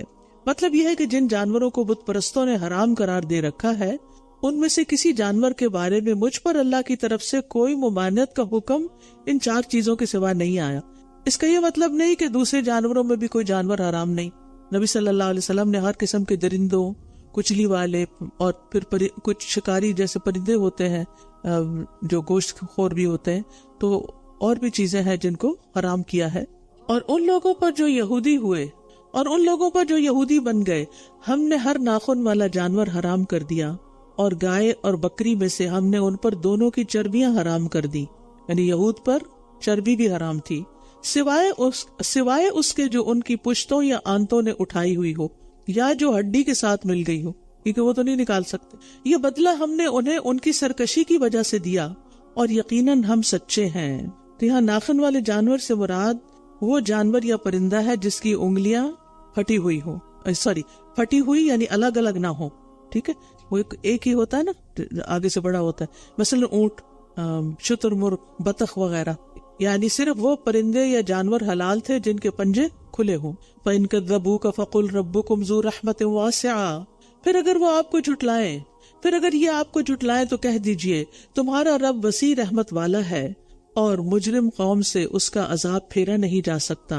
یعنی اللہ تعالیٰ مجرموں کو مہلت دیتا ہے، لیکن اس کا یہ مطلب نہیں کہ ان کو سزا نہیں دے گا. جو مجرم ہیں ان کو سزا مل کر رہے گی. سَيَقُولُ الَّذِينَ أَشْرَكُوا لَوْ شَاءَ اللَّهُ مَا أَشْرَكْنَا وَلَا آبَاؤُنَا، وہ لوگ جنہوں نے شرک کیا عنقریب کہیں گے اگر اللہ چاہتا تو نہ ہم شرک کرتے اور نہ ہمارے باپ دادا اور نہ ہم کوئی چیز حرام قرار دیتے. اسی طرح ان لوگوں نے بھی جھٹلایا تھا جو ان سے پہلے تھے، یہاں تک کہ انہوں نے ہمارا عذاب چکھ لیا. کہہ دیجئے کیا تمہارے پاس کوئی علم ہے تو اسے ہمارے لیے نکال لاؤ، تم تو صرف گمان کی پیروی کر رہے ہو اور صرف قیاس آرائیاں کر رہے ہو. مشرکین اپنی غلطی ماننے کی بجائے تقدیر کا سہارا لے رہے تھے. اللہ ہی نہیں چاہتا ہم سیدھے راستے پہ چلیں، ہم اللہ چاہے تو ہم یہ نہ کریں. آج آپ دیکھیے کہ مسلمانوں کے اندر بھی ایسے لوگ ہیں، اگر انہیں کہا جائے نا نماز پڑھو، کہتے جب اللہ چاہے گا تو پڑھ لیں گے. یعنی جو کام خود نہیں کرنے کی مرضی وہ اللہ پہ ڈال دی. تو یہ ایک مجرمانہ حرکت ہے، کیونکہ اگر اللہ تعالیٰ کی مرضی نہ ہوتی تو پھر وہ حکم ہی کیوں بھیجتا. اللہ نے حکم بھیجا اس لیے نا کہ وہ اس کام سے راضی ہے، وہ چاہتا ہے کہ کرو تم. قُلْ فَلِلَّهِ الْحُجَّةُ الْبَالِغَةُ وَلَوْ شَاءَ لَهَدَاكُمْ أَجْمَعِينَ، کہہ دیجئے پس کامل دلیل تو اللہ ہی کی ہے، پھر اگر وہ چاہتا تو ضرور تم سب کو ہدایت دے دیتا. یعنی اللہ کے پاس نافرمان بندوں کے کوئی دلائل قابل قبول نہیں ہوں گے. یعنی جو شخص اللہ کی نافرمانی کرتا ہے اس کے پاس کوئی دلیل نہیں ہے، لیکن اللہ کے پاس اپنے بندوں کے خلاف مضبوط مستحکم دلائل موجود ہیں. قُلْ فَلِلَّهِ الْحُجَّةُ الْبَالِغَةُ، تمہاری دلیل نہیں چلے گی، اللہ کی دلیل کام آئے گی، اس کے مطابق فیصلہ ہوگا. لَيْسَ بِأَمَانِيِّكُمْ وَلَا أَمَانِيِّ أَهْلِ الْكِتَابِ، تمہاری آرزوؤں اور اہل کتاب کی آرزوؤں پر تمہارا انجام موقوف نہیں کہ جو تم چاہو گے جب وہ چاہیں گے ویسے ہی تمہارے حق میں فیصلہ کر دیا جائے گا. فیصلہ تو اللہ کی مرضی کے مطابق ہوگا اور اس کے مطابق کہ تم اس کی مرضی پر دنیا میں کتنا چلتے رہے. کہہ دیجیے اپنے ان گواہوں کو بلاؤ جو یہ گواہی دیتے ہوں کہ واقعی اللہ نے اسے حرام کیا ہے. پھر اگر وہ گواہی دے دیں تو آپ ان کے ساتھ ہرگز گواہی نہ دیں اور نہ آپ ان کی خواہشات کی پیروی کریں جنہوں نے ہماری آیات کو جھٹلایا اور جو آخرت پر ایمان نہیں لاتے اور یہ دوسروں کو اپنے رب کے برابر قرار دیتے ہیں. تو بات یہ ہے کہ دین میں جس چیز کی دلیل نہیں ہے اس کا سبب خواہشات ہوتی ہیں. تو اس لیے یہاں کا نہ آپ ان کی خواہشات کی پیروی کریں جنہوں نے ہماری آیات کو جھٹلا دیا. کیا یہ حکم صرف نبی صلی اللہ علیہ وسلم کے لیے یا ہمارے لیے بھی ہے؟ کیا کہ آپ ان لوگوں کی خواہشات کی پیروی نہ کریں جنہوں نے ہماری آیات یعنی ہمارے احکامات کو جھٹلا دیا ہے، جو ہماری بات نہیں مانتے. آپ ان کی بات نہ مانیں، ان کے پیچھے نہ چلیں. قُلْ تَعَالَوْا أَتْلُ مَا حَرَّمَ رَبُّكُمْ عَلَيْكُمْ، کہہ دیجئے آؤ میں تمہیں پڑھ کر سناؤں جو تمہارے رب نے تم پر حرام کیا ہے. کیا یہ کہ تم اس کے ساتھ کسی چیز کو شریک نہ ٹھہراؤ، شرک حرام، اور والدین کے ساتھ احسان کرو کیونکہ ان کی نافرمانی حرام ہے، اور تنگ دستی کے ڈر سے اپنی اولاد کو قتل نہ کرو. بار بار یہ حکم آ رہا ہے آج. اور ہم ہی تمہیں رزق دیتے ہیں اور انہیں بھی، اور تم بے حیائی کے کاموں کے قریب بھی نہ جاؤ جو ان میں سے ظاہر ہوں اور جو چھپے ہوئے ہوں، اور نہ تم اس جان کو قتل کرو جسے اللہ نے حرام ٹھہرایا ہے. کسی کی بھی جان لینا حق کے بغیر حرام ہے مگر حق کے ساتھ. ان سب باتوں کی اس نے تمہیں تاکید کی ہے تاکہ تم عقل سے کام لو. تاکیدی حکم ہے یہ وہ احکامات ہیں جو کسی بھی شریعت میں منسوخ نہیں ہوئے تھے. اور یاد رکھیے حرام کاموں میں سب سے سنگین جرم شرک ہے. اور پھر اسی طرح فواحش کو بھی اللہ نے حرام قرار دیا. وَلَا تَقْرَبُوا مَالَ الْيَتِيمِ إِلَّا بِالَّتِي هِيَ أَحْسَنُ، اور تم یتیم کے مال کے قریب بھی نہ جاؤ مگر اس طریقے پر جو سب سے اچھا ہو، یہاں تک کہ وہ اپنی جوانی کو پہنچ جائے. اور ناپ اور تول انصاف کے ساتھ پورا کرو. ہم کسی جان کو اس کی طاقت سے بڑھ کر تکلیف نہیں دیتے مگر اس کی طاقت کے مطابق ہی. اور جب تم بات کرو تو عدل سے کام لو اگرچہ وہ قریبی رشتہ دار کے خلاف ہی ہو. اور اللہ کے عہد کو پورا کرو. یہ وہ حکم ہے جس کی اس نے تمہیں تاکید کی ہے تاکہ تم نصیحت حاصل کرو. کہا جاتا ہے کہ یہ 10 کمانڈمنٹس جو تھی موسیٰ علیہ السلام کو دی گئی ان میں بھی یہی احکامات تھے. اور بے شک یہی میرا سیدھا راستہ ہے بس اسی کی پیروی کرو اور تم دوسرے راستوں کی پیروی نہ کرو، ورنہ وہ تمہیں اس کے راستے سے الگ کر دیں گے۔ یہ وہ حکم ہے جس کی اس نے تمہیں تاکید کی ہے تاکہ تم تقوی اختیار کرو۔ اس آیت سے پتہ چلتا ہے کہ اللہ کا راستہ ایک ہی ہے، متفرق نہیں ہے، وہی سیدھا راستہ جو جنت تک پہنچانے والا ہے۔ لیکن شیطان نے لوگوں کو گمراہ کرنے کے لیے اس کے ارد گرد بہت سے راستے نکال دیے، ایگزٹ نکال دیے ہیں۔ عبداللہ بن مسعود کہتے ہیں کہ رسول اللہ صلی اللہ علیہ وسلم نے ہمارے سامنے ایک لکیر کھینچی، پھر فرمایا یہ اللہ کا راستہ ہے، سیدھا اسٹریٹ۔ پھر اس کے دائیں اور اس کے بائیں کچھ اور لکیریں کھینچ دی، رائٹ لیفٹ بھی۔ پھر فرمایا یہ مختلف راستے ہیں جن میں سے ہر راستے پر شیطان بیٹھا ہو، یعنی ایک سیدھی لکیر ہے اور ایک اس جیسے وہ چراہا ہوتا ہے نا، تو ایک ہوتی ہے مین روڈ جس کے اوپر آپ چلے جا رہے ہوتے ہیں، اور ایک ہوتی ہے سائیڈ روڈز کے لیے نکلنے کے راستے۔ فرمایا یہ مختلف راستے ہیں جن میں سے ہر راستے پر شیطان بیٹھا ہے اور ان راستوں پر چلنے کی دعوت دے رہا ہے۔ اس کے بعد آپ نے یہی آیت تلاوت فرمائی، کیا ان ھذا صراطی مستقیما فاتبعوہ، یہ میرا سیدھا راستہ ہے سو اس کی پیروی کرو، دوسرے راستوں کے پیچھے نہ پڑو ورنہ تم اللہ کے راستے سے بھٹک جاؤ گے۔ کہیں بھی تم رائٹ لیفٹ ہوئے تو اللہ کا راستہ کھو دو گے، منزل تک نہیں پہنچ سکو گے۔ ثم آتینا موسیٰ الکتاب تماما علی الذی احسن وتفصیلا لکل شیء وہدی ورحمۃ لعلہم بلقاء ربہم یؤمنون۔ پھر ہم نے موسیٰ کو کتاب دی اس شخص پر اپنی نعمت تمام کرنے کے لیے جس نے نیکی کی، اور ہر چیز کی تفصیل اور ہدایت اور رحمت کے لیے تاکہ وہ اپنے رب کی ملاقات پر ایمان لے آئیں۔ وَهَذَا كِتَابٌ أَنزَلْنَاهُ مُبَارَكٌ فَاتَّبِعُوهُ وَاتَّقُوا لَعَلَّكُمْ تُرْحَمُونَ، اور یہ ایک کتاب ہے جسے ہم نے نازل کیا ہے۔ کون سی کتاب؟ قرآن عظیم، بہت بابرکت کتاب ہے۔ بس اس کی پیروی کرو، اس کو فالو کرو اور تقوی اختیار کرو تاکہ تم پر رحم کیا جائے۔ اللہ کی رحمت چاہتے ہو تو اپنے اندر یہ صفات پیدا کر لو۔ اس سے یہ پتہ چلتا ہے کہ تقوی پیدا ہوتا ہے اس کتاب کو پڑھنے سے، اس کتاب کے ساتھ جڑے رہنے سے، اور رحمت آتی ہے تقوی کے بعد، تقوی اختیار کرنے سے۔ تو اس کتاب کو مضبوط پکڑ لو تاکہ تقوی حاصل ہو، تاکہ اللہ کی رحمت حاصل ہو۔ ہم میں سے ہر شخص رحمت چاہتا ہے، برکت چاہتا ہے، اور یہ خزانہ ہے ہمارے سامنے، لیکن ہمارے پاس وقت ہی نہیں اس کو پڑھنے کا، اور دنیا نے ہمیں اتنا مصروف کر رکھا ہے غیر ضروری کاموں نے۔ بعض اوقات وہ اتنے اہم بھی نہیں ہوتے، ان کے بغیر بھی گزارا ہو سکتا ہے، لیکن وہ چونکہ ہماری پسند کے کام ہوتے ہیں، ہماری خواہش کے کام ہوتے ہیں، ان کو کر کے ہمیں مزہ آتا ہے، ان کو کر کے ہمیں خوشی ہوتی ہے، ہم ان کو انجوائے کر رہے ہوتے ہیں، اور پھر جو اصل وقت ہوتا ہے جس میں ہم اس کتاب کے لیے وقت نکال سکتے ہیں وہ رہ جاتا ہے، اور زندگی ہمیں اور چیزوں میں الجھا دیتی ہے۔ اس لیے بہت ضروری ہے کہ ہم عقل سے کام لیں، جو چیز زیادہ فائدے کی ہے اس کو پکڑ لیں اور مضبوطی سے پکڑ لیں اور اس کو نہ چھوڑیں، اور اس کو اپنی پرائرٹی نمبر 1 رکھیں۔ اب دیکھیں مرنے کے بعد ہمارے ساتھ کون جائے گا؟ کوئی عزیز پیارا دوست؟ نو۔ ہمارے بچے؟ نو۔ شوہر؟ نو۔ والدین؟ نو۔ دولت؟ نو۔ گھر؟ نو۔ گاڑی؟ نو۔ ہمارا آرام دہ بیڈ روم؟ نو۔ کون جائے گا ساتھ؟ اعمال اور یہ کتاب روشنی کرے گی وہاں۔ لیکن ہم باقی سب چیزوں کو جتنا وقت دیتے ہیں اور باقی تمام چیزوں کے پیچھے جتنا اپنے آپ کو کھپاتے ہیں، اس کتاب کے لیے ہمارے پاس وقت اتنا نہیں ہوتا۔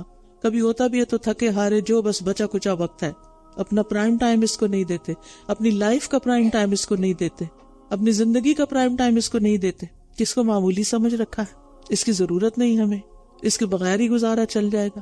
ہم نے اپنے لیے کیا سوچ رکھا ہے؟ ہم کیوں نہیں اس معاملے میں سنجیدہ ہوتے؟ ہم کیوں نہیں اس کو مضبوطی سے پکڑ لیتے؟ ہم کیوں اس کو ہلکا سمجھتے ہیں؟ دنیا میں ایک واحد چیز ہی تو ہے جس کو اللہ کا کلام کہتے ہیں، یہ اللہ کی طرف سے آئی ہے، یہ اللہ تعالیٰ کے الفاظ ہیں، پڑھتے ہوئے دل پسیج جانا چاہیے، دل میں محبت امڑ آنی چاہیے۔ یہ اللہ کا کلام ہے، یہ اللہ تعالیٰ کا فرمان ہے، یہ اس کی طرف سے آیا ہے، یہ آسمانوں سے آیا ہے۔ باقی چیزیں آپ کو زمین سے ملی ہیں، یہ جبریل امین لے کر اترے ہیں، نبی صلی اللہ علیہ وسلم کے دل پر لے کر اترے ہیں۔ اس کو دل میں جگہ دیں، جو چیز دل میں سما جاتی ہے پھر وہ پوری زندگی کا حصہ بن جاتی ہے، اور اگر یہ ہمارے دلوں سے دور ہے تو پھر کوئی چیز اس کو قریب نہیں کر سکتی. تو سوچیں یہ دل میں کون سے نمبر پر رکھی ہوئی ہے اور دن میں کون سے نمبر پر اس کو رکھا ہوا ہے, اور آئندہ زندگی کے مستقبل کے پلاننگ اور پروگرامز اور ساری خواہشات کی تکمیل میں یہ کس درجے پہ, کس نمبر پر ہے. جس درجے پہ ہم اس کو رکھیں گے اسی درجے پہ ہمیں رکھا جائے گا. تو اپنے لیے خود سلیکشن کر لیجئے. تو جو شخص قرآن کی پیروی کرے گا وہ ہدایت پر رہے گا. نبی صلی اللہ علیہ وسلم نے فرمایا اللہ عز و جل کی کتاب ہی اللہ کی رسی ہے, جو اس کی پیروی کرے گا وہ ہدایت پر رہے گا, اور جو اسے چھوڑ دے گا وہ گمراہی پر رہے گا. ابن قیم کہتے ہیں کہ بعض سلف کا کہنا ہے قرآن اس لیے اترا ہے تاکہ اس پر عمل کیا جائے, تو انہوں نے اس کی تلاوت کو عمل بنا لیا. وہ سمجھتے ہیں صرف تلاوت کرتے رہتے ہیں اور صرف عربی پڑھتے پڑھاتے رہتے ہیں تو ہم نے تو اس کا حق ادا کر دیا. یہی وجہ ہے کہ اہل القرآن وہ لوگ تھے جو اس پر عمل کرنے والے تھے, اور جو کچھ اس میں تھا اس پر عمل کرنے والے تھے, اگرچہ قرآن ان کو زبانی نہ بھی یاد ہو, لیکن جب وہ اس پر عمل کریں گے تو اہل القرآن کہلائیں گے. وہ کہتے ہیں جو شخص اسے محض زبانی یاد کر لے لیکن نہ اس کو سمجھے نہ ہی اس کے احکامات پر عمل کرے تو وہ اہل القرآن میں سے نہیں ہے, چاہے وہ قرآن کے حروف اور تجوید کو ایسے درست کر کے پڑھے جیسے تیروں کو سیدھا کیا جاتا ہے. اعلیٰ سے اعلیٰ ترین طریقے پہ پڑھے لیکن عمل کچھ نہیں تو کچھ بھی حاصل نہیں, بلکہ پھر کتاب خود اس انسان کے خلاف حجت بن جائے گی کہ یہ جو کچھ پڑھتا تھا اس پر عمل نہیں کرتا تھا. ان تقولوا انما انزل الکتاب علی طائفتین من قبلنا, ایسا نہ ہو کہ تم کہو کہ ہم سے پہلے کے 2 گروہوں پر کتاب نازل کی گئی تھی اور بے شک ہم اس کے پڑھنے پڑھانے سے یقیناً غافل تھے, یا تم کہو کہ واقعی اگر ہم پر کتاب نازل کی جاتی تو ہم ان سے زیادہ ہدایت یافتہ ہوتے, بس یقیناً تمہارے پاس تمہارے رب کی طرف سے کھلی دلیل اور ہدایت اور رحمت آ گئی ہے, تو اس سے بڑا ظالم کون ہوگا جو اللہ کی آیات کو جھٹلائے اور ان سے اعراض برتے. ان لوگوں کو جو ہماری آیات سے اعراض کرتے ہیں, منہ موڑتے ہیں, ان قریب ہم برے عذاب کا بدلہ دیں گے کیونکہ وہ ان سے اعراض کرتے تھے. اعراض کہتے ہیں بے رخی برتنا, منہ موڑ لینا, توجہ نہ دینا. یہ تو صرف اس بات کا انتظار کر رہے ہیں کہ ان کے پاس فرشتے آ جائیں یا آپ کا رب آ جائے یا آپ کے رب کی بعض نشانیاں آ جائیں. جس دن آپ کے رب کی بعض نشانیاں آ گئیں تو کسی جان کو اس کا ایمان لانا فائدہ نہ دے گا جو اس سے پہلے ایمان نہیں لایا تھا, تو کسی نفس کو اس کا ایمان لانا فائدہ نہ دے گا جو اس سے پہلے ایمان نہیں لایا تھا, یا اس نے اپنے ایمان میں کوئی نیکی نہیں کمائی تھی. کہہ دیجئے انتظار کرو, بے شک ہم بھی انتظار کرنے والے ہیں. یعنی اگر اس کتاب سے ہدایت نہیں پکڑتے تو کس بات کا انتظار ہے؟ موت کا. تو موت کے وقت تو توبہ قبول نہیں ہوگی. ہمیں تو وقت مقرر کے آنے سے پہلے ہی نیک اعمال کر لینے چاہیے, کیونکہ اس وقت انسان کیا کہے گا؟ اللہ تعالیٰ فرماتے ہیں اور اس میں سے خرچ کرو جو ہم نے تمہیں دیا ہے, اس سے پہلے کہ تم میں سے کسی کو موت آ جائے. پھر وہ کہے اے میرے رب تو نے مجھے قریبی مدت تک مہلت کیوں نہ دی کہ میں صدقہ کرتا اور نیک لوگوں میں سے ہو جاتا. جو بھی آپ سوچتے رہتے ہیں کہ میں اپنی پراپرٹی کا یا اپنے مال کا یا اپنی جیولری کا یا اپنے کپڑوں میں سے یا اپنے چیزوں میں سے یہ چیزیں صدقہ کر دوں گی, تو اس کو اب رمضان کو اچھا غنیمت کا موقع سمجھ کر لینا چاہیے, کیونکہ رمضان میں نیکی کا اجر و ثواب بڑھ جاتا ہے. تاخیر نہ کریں, ہمیں نہیں معلوم کہ ہم میں سے کب کس کی موت آ جائے, اور جو ہم کرنا چاہتے ہیں وہ پھر ہمارے بعد کوئی بھی ہمارے لیے نہ کرے. اگر میں ہمیشہ سوچتی ہوں اگر میں نے اپنے لیے خود کچھ نہیں کیا تو میرے بعد والوں کو کیا مصیبت پڑی ہے کہ وہ میرے لیے کچھ کریں. ان کو تو اپنی زندگی سے فرصت نہیں ہوگی. میں نے اپنے لیے کچھ نہیں سوچا, وہ میرے لیے کیوں سوچیں گے؟ اللہ ماشاء اللہ. تو اپنے لیے خود ہی اپنے ہاتھوں سے کچھ کر لیں, کیونکہ جو اپنے ہاتھوں سے کر لیتا ہے انسان اسی کا بڑا اجر ہے, اور جو بعد والوں کے لیے چھوڑ دیتا ہے وہ تو پھر بعد میں ہی رہ گیا, پیچھے ہی رہ گیا. آپ سے پوچھا گیا اے اللہ کے رسول کون سا صدقہ افضل ہے؟ آپ نے فرمایا کہ تم اس حال میں صدقہ کرو کہ تم صحت مند ہو, مالدار ہونے کی توقع رکھتے ہو اور فقر سے ڈرتے ہو. یعنی تمہارے پاس اتنا نہیں کہ بہت کچھ دے سکو, تمہیں ڈر ہے کہ دے دیا تو کہیں میری ضرورت کا کیا ہوگا. اور اتنی دیر مت لگاؤ کہ جب جان حلق تک آ جائے تو کہنے لگو فلاں کو اتنا اور فلاں کو اتنا دے دو, حالانکہ اب تو وہ فلاں کا ہو ہی چلا, اب تو انہی کا ہے, اب تمہارا تو نہیں. بے شک وہ لوگ جنہوں نے اپنے دین کو فرقہ فرقہ کر دیا اور وہ گروہ گروہ ہو گئے, آپ کا ان سے کسی چیز میں کوئی تعلق نہیں ہے. بے شک ان کا معاملہ تو اللہ ہی کے سپرد ہے. پھر وہ انہیں بتائے گا جو کچھ یہ کیا کرتے تھے. تو تو یہاں تفرقے کی ممانعت کی گئی ہے. قرآن مجید میں آتا ہے وَاعْتَصِمُوا بِحَبْلِ اللَّهِ جَمِيعًا وَلَا تَفَرَّقُوا، اور اللہ کی رسی کو مضبوطی سے تھام لو اور تفرقے میں نہ پڑو. مَنْ جَاءَ بِالْحَسَنَةِ فَلَهُ عَشْرُ أَمْثَالِهَا، جو کوئی ایک نیکی لایا تو اس کے لیے اس کی مانند 10 ہوں گی، اور جو کوئی ایک برائی لایا تو وہ اسی کی مانند بدلہ دیا جائے گا، اور وہ ظلم نہ کیے جائیں گے. یعنی نہ نیکی کرنے والوں پر ظلم ہوگا نہ برائی کرنے والوں پر، ہر کوئی اپنے کیے کا بدلہ پائے گا. ہر نیکی کا اجر 10 گنا ہے جو 700 گنا تک جاتا ہے، خاص طور پر جب انسان اللہ کی راہ میں اللہ کے دین کے لیے خرچ کرتا ہے. کہہ دیجئے بے شک میرے رب نے مجھے سیدھے راستے کی طرف ہدایت بخشی ہے، اس درست دین کی طرف جو ابراہیم کا طریقہ ہے، جو یکسو تھے اور وہ شرک کرنے والوں میں سے نہ تھے.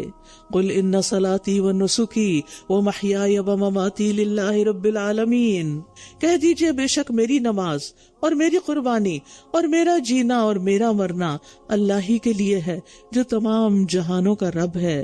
تو گویا ہمیں اپنی ساری زندگی اللہ کی فرما برداری میں گزارنی ہے، اپنا ظاہر اور باطن اللہ کی طرف لگا دینا ہے، اپنے چہرے کا رخ اللہ کی طرف کر دینا ہے، اپنے دلوں کو اللہ کے سپرد کر دینا ہے. ہر کام میں ہمیں اخلاص مانگنا ہے. لا شریک لہ وبذالک امرت وانا اول المسلمین، اس کا کوئی شریک نہیں اور اسی کا مجھے حکم دیا گیا ہے اور میں سب سے پہلا مسلمان ہوں.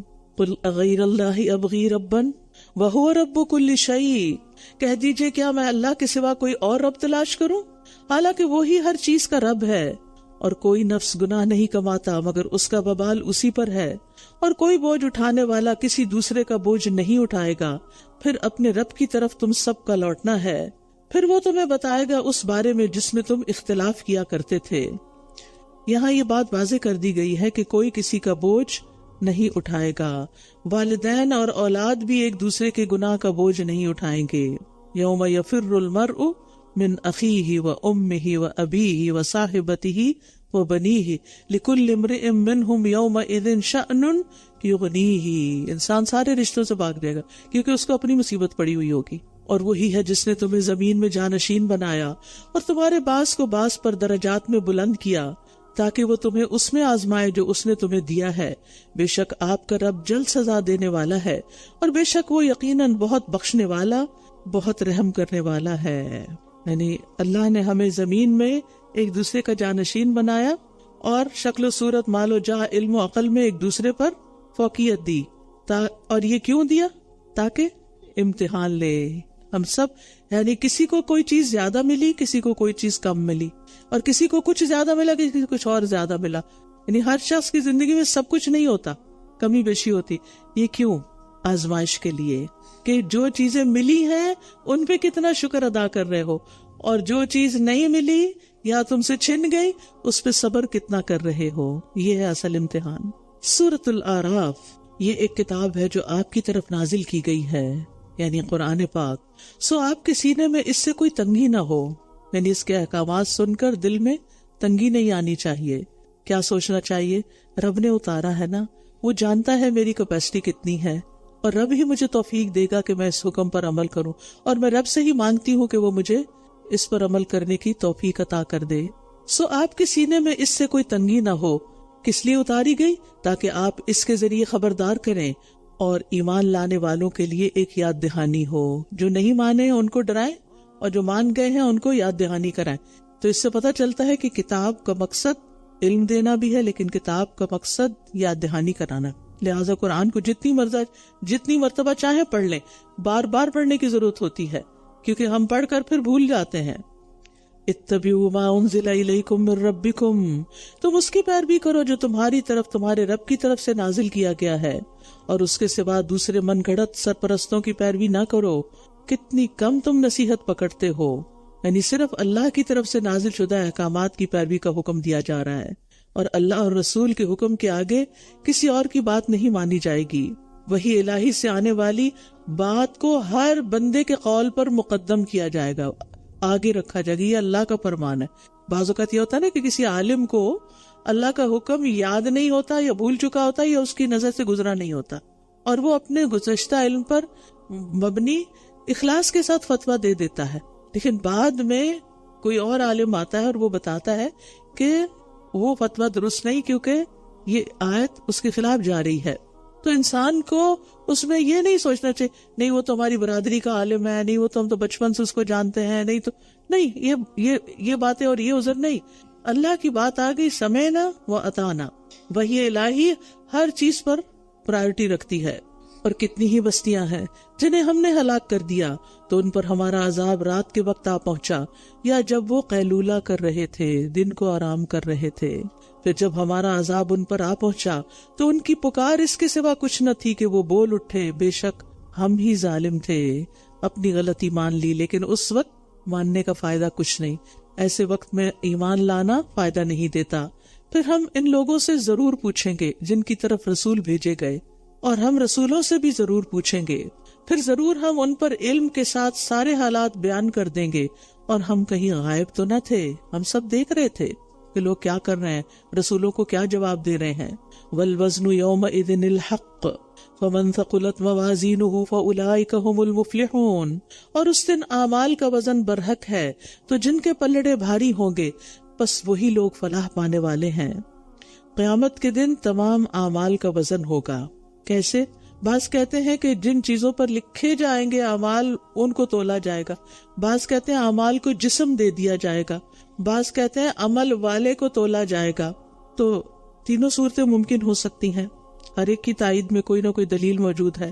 لیکن یہ یاد رکھیے کہ رائی کے دانے برابر بھی عمل ہوگا تو تولا جائے گا. رات میں ایک برتن کھنگالنے لگی تو اس کے ساتھ تھوڑی سی فوڈ لگی ہوئی تھی. پہلے میں سوچا ایسے پانی میں بہا دوں، پھر میں نے سوچا نہیں، آج ہی تو پڑھا ہے کہ ذرے کے برابر بھی نیکی ہو تو اللہ تعالیٰ اس پر بھی اجر عظیم عطا کرے گا. تو ہم بعض اوقات چیزوں کو ایسے ہی پھینک دیتے ہیں، ایسے ہی اچھا پھر کر لیں گے، نیکی کا موقع آتا ہے اس کو چھوڑ دیتے ہیں. تو انسان کو چھوٹی نیکی کو بھی حقیر نہیں سمجھنا چاہیے. وَمَنْ خَفَّتْ مَوَازِينُهُ فَأُولَئِكَ الَّذِينَ خَسِرُوا أَنفُسَهُمْ بِمَا كَانُوا بِآيَاتِنَا يَظْلِمُونَ. اور جن کے پلڑے ہلکے ہوں گے تو یہی وہ لوگ ہیں جنہوں نے اپنے آپ کو خسارے میں ڈالا کیونکہ وہ ہماری آیات کے ساتھ ظلم کرتے تھے. آیات کے ساتھ ظلم کیا ہے؟ ظلم کس کو کہتے ہیں؟ کسی چیز کو اس کا حق نہ دینا. مراد اس سے یہ کہ آیات پر عمل نہیں کرتے تھے. اور بے شک ہم نے تمہیں زمین میں ٹھکانہ دیا اور ہم نے ہی اس میں تمہارے لیے روزی کے سامان بنائے، کتنا کم تم شکر ادا کرتے ہو. اللہ تعالیٰ کا شکوہ ہے ہم سب سے کہ جو کچھ ہم نعمتیں استعمال کر رہے ہیں اس کے مقابلے میں شکر تو بہت ہی کم ہے. اور بلا شبہ ہم نے تمہیں پیدا کیا، پھر ہم نے ہی تمہاری صورتیں بنائی، پھر ہم نے فرشتوں سے کہا کہ آدم کو سجدہ کرو تو ان سب نے سجدہ کیا سوائے ابلیس کے، وہ سجدہ کرنے والوں میں سے نہ ہوا. فرمایا کس چیز نے تجھے سجدہ کرنے سے روکا جبکہ میں نے تجھے حکم دیا تھا؟ اس سے کیا پتا چلا کہ ابلیس کو بھی اللہ نے سجدے کا حکم دیا تھا، صرف فرشتوں کو حکم نہیں دیا تھا، اس کو بھی دیا تھا جبکہ وہ تھا جنوں میں سے. وہ بولا میں اس سے بہتر ہوں. اکڑ، غرور، تکبر. تو نے مجھے آگ سے پیدا کیا ہے اور اسے مٹی سے بنایا ہے. یعنی اللہ کے واضح حکم کی موجودگی میں عقلی قیاس سے کام لیا، اس نے لاجک سے کام لیا کہ میں اپنے سے کم درجے والے کو سجدہ کیسے کر سکتا ہوں. یہ نہیں سوچا کہ مجھ سے بڑے درجے والے نے، اللہ رب العالمین نے مجھے حکم دیا، مجھے اس کو ماننا چاہیے. اہل علم فرماتے ہیں کہ پہلا شخص جس نے واضح حکم کی موجودگی میں قیاس کیا وہ ابلیس تھا. یعنی اللہ کا حکم چھوڑ کے اپنی عقلی لاجک اور دلیل پہ چل پڑا. تو شیطان انسان کے اندر اسی طرح متعدد غلط فہمیاں ڈالتا ہے اور اس کو سجھاتا رہتا ہے، اور انسان پھر صرف عقلی دلیلوں کا سہارا لے کے مختلف چیزوں کی، اللہ تعالیٰ کے احکام کی تعویل کرتا رہتا ہے تاکہ عمل نہ کرنا پڑے. اور یہاں اس نے بہت سی غلطیاں کی. ایک تو یہ کہ اپنے آپ کو افضل سمجھا. کسی کو بھی یہ حق نہیں کہ وہ اپنے آپ کو دوسروں سے بہتر سمجھے. تو بات برتر اور کمتر کی نہیں، بات اللہ کے حکم کی ہے. اللہ تعالیٰ یہاں یہ نہیں کہہ رہا تھا کہ جو کمتر ہے وہ برتر کو سجدہ کرے. تو تمہارے لیے کوئی چھوٹ ہو سکتی تھی کہ تم نے یہ سمجھ لی بات کہ میں برتر ہوں اس لیے، ورنہ اصل بات تو اللہ کا حکم ہے. اور اس کی بات ویسے بھی غلط تھی کیونکہ اللہ تعالیٰ نے آدم علیہ السلام کو اپنے ہاتھ سے بنایا تھا اور ان کو عزت اور تکریم بخشی تھی. اور پھر یعنی اللہ تعالیٰ فرماتے ہیں ما منعک ان تسجد لما خلقت بیدی، تجھے کس چیز نے روکا کہ تو اس کو سجدہ نہ کرے جس کو میں نے اپنے دونوں ہاتھوں سے بنایا.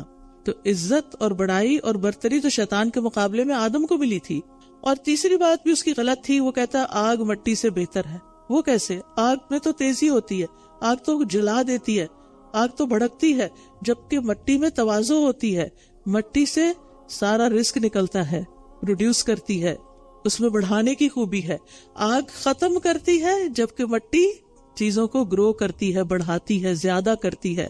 تو مٹی بہتر ہے، لیکن اس کی عقل یہی سجا رہی تھی اس کو. تو اس سے یہ پتہ چلتا ہے کہ بعض اوقات اپنے آپ کو بڑا بڑا عقل مند سمجھنے والے بھی بڑی بڑی غلطیاں کر جاتے ہیں. تو ہمیں دین پر عمل کرتے ہوئے عقل کو سامنے نہیں رکھنا، اللہ کے حکم کو سامنے رکھنا ہے. اور قرآن و سنت کے مقابلے میں قیاس آرائیاں کوئی فائدہ نہ دیں گی. فرمایا تو یہاں سے اتر جا، بس تجھے کوئی حق نہیں کہ تو اس میں تکبر کرے، لہٰذا نکل جا، بے شک تو ذلیل ہونے والوں میں سے ہے. اس نے کہا مجھے اس دن تک مہلت دے دے جب لوگ قبروں سے اٹھائے جائیں گے. فرمایا بے شک تو مہلت دیے جانے والوں میں سے ہے. اللہ نے اگر شیطان کی دعا قبول کر لی، اس کی بات سن لی، تو اللہ تعالیٰ کسی گناہگار کی بھی سن سکتا ہے. کبھی یہ نہ کرے میں تو گناہگار ہوں، میں کیسے کس منہ سے دعا مانگوں. نہیں، چاہے آپ کے گناہ زمین سے آسمان تک ہیں، آپ یہ سمجھتے ہیں اگر، تب بھی دعا مانگیں، تب بھی اللہ ہی سے مدد مانگیں، اور اللہ سننے والا ہے. یعنی اپنی کوتاہیوں کی وجہ سے اللہ سے دعا مانگنے سے رکنا نہیں چاہیے.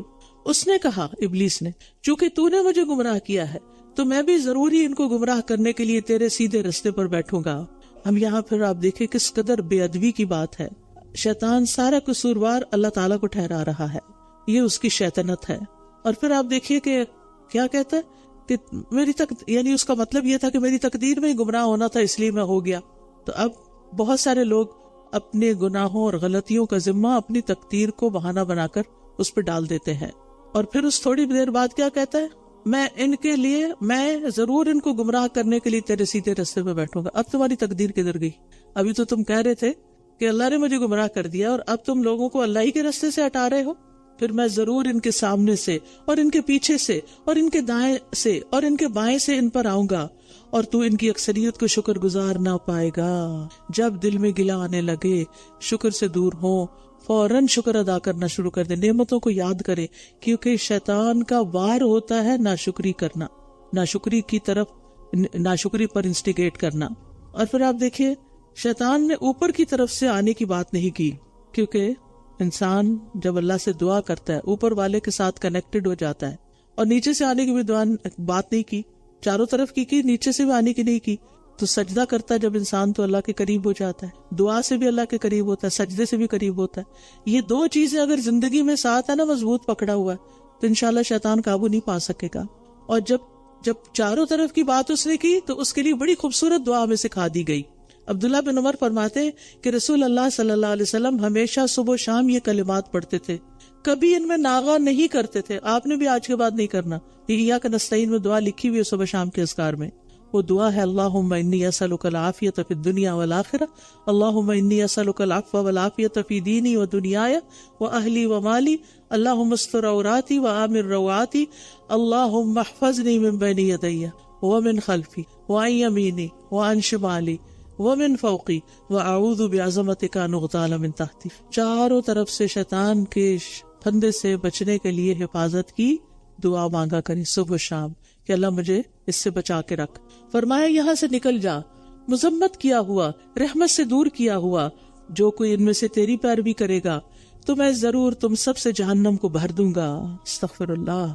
اور اے آدم، تم اور تمہاری بیوی جنت میں رہو، پھر تم دونوں جہاں سے چاہو کھاؤ، اور اس درخت کے قریب نہ جانا ورنہ تم دونوں ظالموں میں شمار ہوگے. پھر شیطان نے ان دونوں کے دل میں وسوسہ ڈالا تاکہ ان کے لیے ان کی شرمگاہیں ظاہر کر دے جو ان سے چھپائی گئی تھی، اور کہنے لگا تمہارے رب نے تمہیں اس درخت سے اس لیے روکا کہ کہیں تم دونوں فرشتے نہ بن جاؤ یا ہمیشہ رہنے والوں میں سے نہ ہو جاؤ. کیسا دھوکہ دیا. جن باتوں کی کوئی حقیقت نہیں تھی وہ ان کو سجھائیں، وہ ان کے دل میں ڈالیں. اس لیے بھی پتہ چلتا ہے کہ آدم علیہ السلام فرشتوں کو اپنے سے بہتر سمجھتے تھے، تو اس لیے فرشتہ بننے کی خواہش ان کے اندر ڈال دی. اور یہ تو ہر انسان کے اندر ہوتا نا کہ میں جیوں 1000 برس اور ہر برس کے ہوں دن 1000. یعنی انسان چاہتا ہے کہ کبھی نہ مرے، لیکن اللہ سے ملاقات بھی تو مرے بغیر نہیں ہوگی نا، تو اس لیے موت کو برا نہیں سمجھنا چاہیے. وقاسمہما انی لکما لمن الناصحین، اور اس نے ان دونوں سے قسمیں کھائیں، جھوٹی قسمیں، کہ بے شک میں تمہارے خیر خواہوں میں سے ہوں، میں خیر خواہ ہوں تمہارا۔ تو بعض اوقات دشمن بھی خیر خواہ کے روپ میں آتے ہیں، یہ کھلا دشمن تھا لیکن اس نے دھوکہ دیا، بس اس نے ان دونوں کو دھوکے سے مائل کر لیا۔ دلہما بغرور، دلہ کہتے ہیں ڈول کو کنویں میں ڈالنا، تو اب یہ جو اس نے آدم علیہ السلام کو گرا دیا، گویا نیچے پھینک دیا، اور وہ بھی یہی نا، پھر آسمان سے نیچے آ گئے۔ پھر جب ان دونوں نے اس درخت کو چکھ لیا تو ان کی شرمگاہیں ان پر ظاہر ہو گئیں، اور وہ اپنے اوپر جنت کے پتے چپکانے لگے، اور ان کے رب نے ان کو پکارا، کیا میں نے تمہیں اس درخت سے روکا نہ تھا، اور تمہیں کہا نہ تھا کہ شیطان تمہارا کھلا دشمن ہے؟ یہاں تو اکلا منہا آتا ہے نا، سورۃ طٰہٰ میں ذائقہ آتا ہے، چکھا ہی تھا، ابھی چکھا ہی تھا کہ اللہ تعالیٰ ناراض ہو گئے، جنت کی کرامت چھن گئی، وہ بے لباس ہو گئے، لیکن فوراً اپنے آپ کو ڈھانکنے لگے۔ اس سے پتہ چلتا ہے کہ انسان فطرتاً باحیا ہے۔ بچوں کو بھی اب آپ نیپی چینج کرنے لگے تو رونے لگتے ہیں، اور بعض اوقات جب ذرا سمجھدار ہوتے ہیں تو کھینچنے لگتے ہیں واپس۔ شیطان کو بے لباسی پسند ہے، ننگا ہونا جانوروں کی فطرت میں، لہٰذا ان انسانوں کے اندر فطرت مسخ ہو چکی ہوتی ہے جو ننگا رہنے کو پسند کرتے ہیں۔ قال ربنا ظلمنا انفسنا وان لم تغفر لنا وترحمنا لنکونن من الخاسرین، دونوں پکار اٹھے، اے ہمارے رب، ہم نے اپنی جانوں پر ظلم کیا، اور اگر تو نے ہمیں نہ بخشا اور ہم پر رحم نہ کیا تو ہم ضرور خسارہ پانے والوں میں سے ہو جائیں گے۔ ان کو بڑی جلدی بات سمجھ آ گئی، اب شیطان کے مقابلے میں اپنا قصور مان لیا۔ یہ ہوتا ہے انسان، اور شیطانی رویہ کیا ہوتا ہے؟ لاجک پیش کرتے رہنا، دلیلیں اور تعویلیں دینا اپنے حق میں، اور حق بات کو قبول نہ کرنا۔ قال اهبطوا بعضكم لبعض عدو، فرمایا تم سب اتر جاؤ، سب چلو زمین میں، تم ایک دوسرے کے دشمن ہو، اور تمہارے لیے ایک وقت تک زمین میں جائے قرار اور فائدہ اٹھانا ہے۔ فرمایا اسی میں تم جیو گے اور اسی میں تم مرو گے اور اسی سے تم نکالے جاؤ گے، چاند پہ کوئی نہیں جانا۔ اے بنی آدم، ہم نے تم پر لباس اتارا ہے جو تمہاری شرمگاہیں چھپاتا ہے اور زینت کا ذریعہ بھی ہے، اور تقوی کا لباس وہ سب سے بہتر ہے، یہ اللہ کی نشانیوں میں سے ہے تاکہ وہ نصیحت حاصل کرے۔ آسمان سے لباس آیا، جی ہاں، آسمان سے پانی اترتا ہے جس سے روئی اگتی ہے، ریشم بنتا ہے، اور جانور وہ کھاتے پیتے ہیں سبزیاں، اور تو پھر ان کے جسموں پر آپ کے لیے اون بنتی ہے۔ تو یہ سب کچھ اللہ کے اذن سے ہوتا ہے۔ آسمان اور زمین دونوں مل کر انسان کے لیے رزق تیار کرتے ہیں۔ اور پھر یہاں خاص بات کی گئی، وَلِبَاسُ التَّقْوَى ذَلِكَ خَيْرٌ، تقوی کا لباس ظاہری لباس سے بہتر ہے، اور یہ لباس ہمیشہ دل کے اندر رہنا چاہیے، کیونکہ تقوی کا مقام دل ہے نا، دل اور روح کا حسن جو ہے، زینت جو ہے، وہ تقوی ہے۔ یہ جو ظاہری لباس ہوتا ہے نا، جو ہم پہنے ہوئے ہوتے ہیں، یہ ہمیں صرف ایک ظاہری ہمارے سطر کو ڈھانکتا ہے، اور ایک محدود وقت تک کے لیے، مرنے کے بعد کفن ہوگا اور کفن بھی گل سڑ جائے گا، ختم یہ لباس، قیامت کے دن بغیر لباس اٹھائے جائیں گے، پھر جنت کا لباس ملے گا۔ تو بات یہ ہے کہ یہ انسان کی ظاہری خوبصورتی کا باعث ہے، عیب چھپاتا ہے انسان کے، ہن لباس لکم وانتم لباس لہن۔ لیکن جب دل میں تقویٰ آ جاتا ہے تو وہ تقویٰ دنیا میں بھی ساتھ ہے، قبر میں بھی ساتھ ہے، اس سے جو دل خوبصورت ہوگا، مطمئن ہوگا، قلب مطمئن، وہ وہاں بھی ساتھ ہوگا، اور قیامت کے دن بھی تقویٰ ساتھ ہوگا، اور انسان کو عزت اور کرامت بخشنے کا ذریعہ ہوگا۔ اور پھر جنت بھی کس کے لیے ہے؟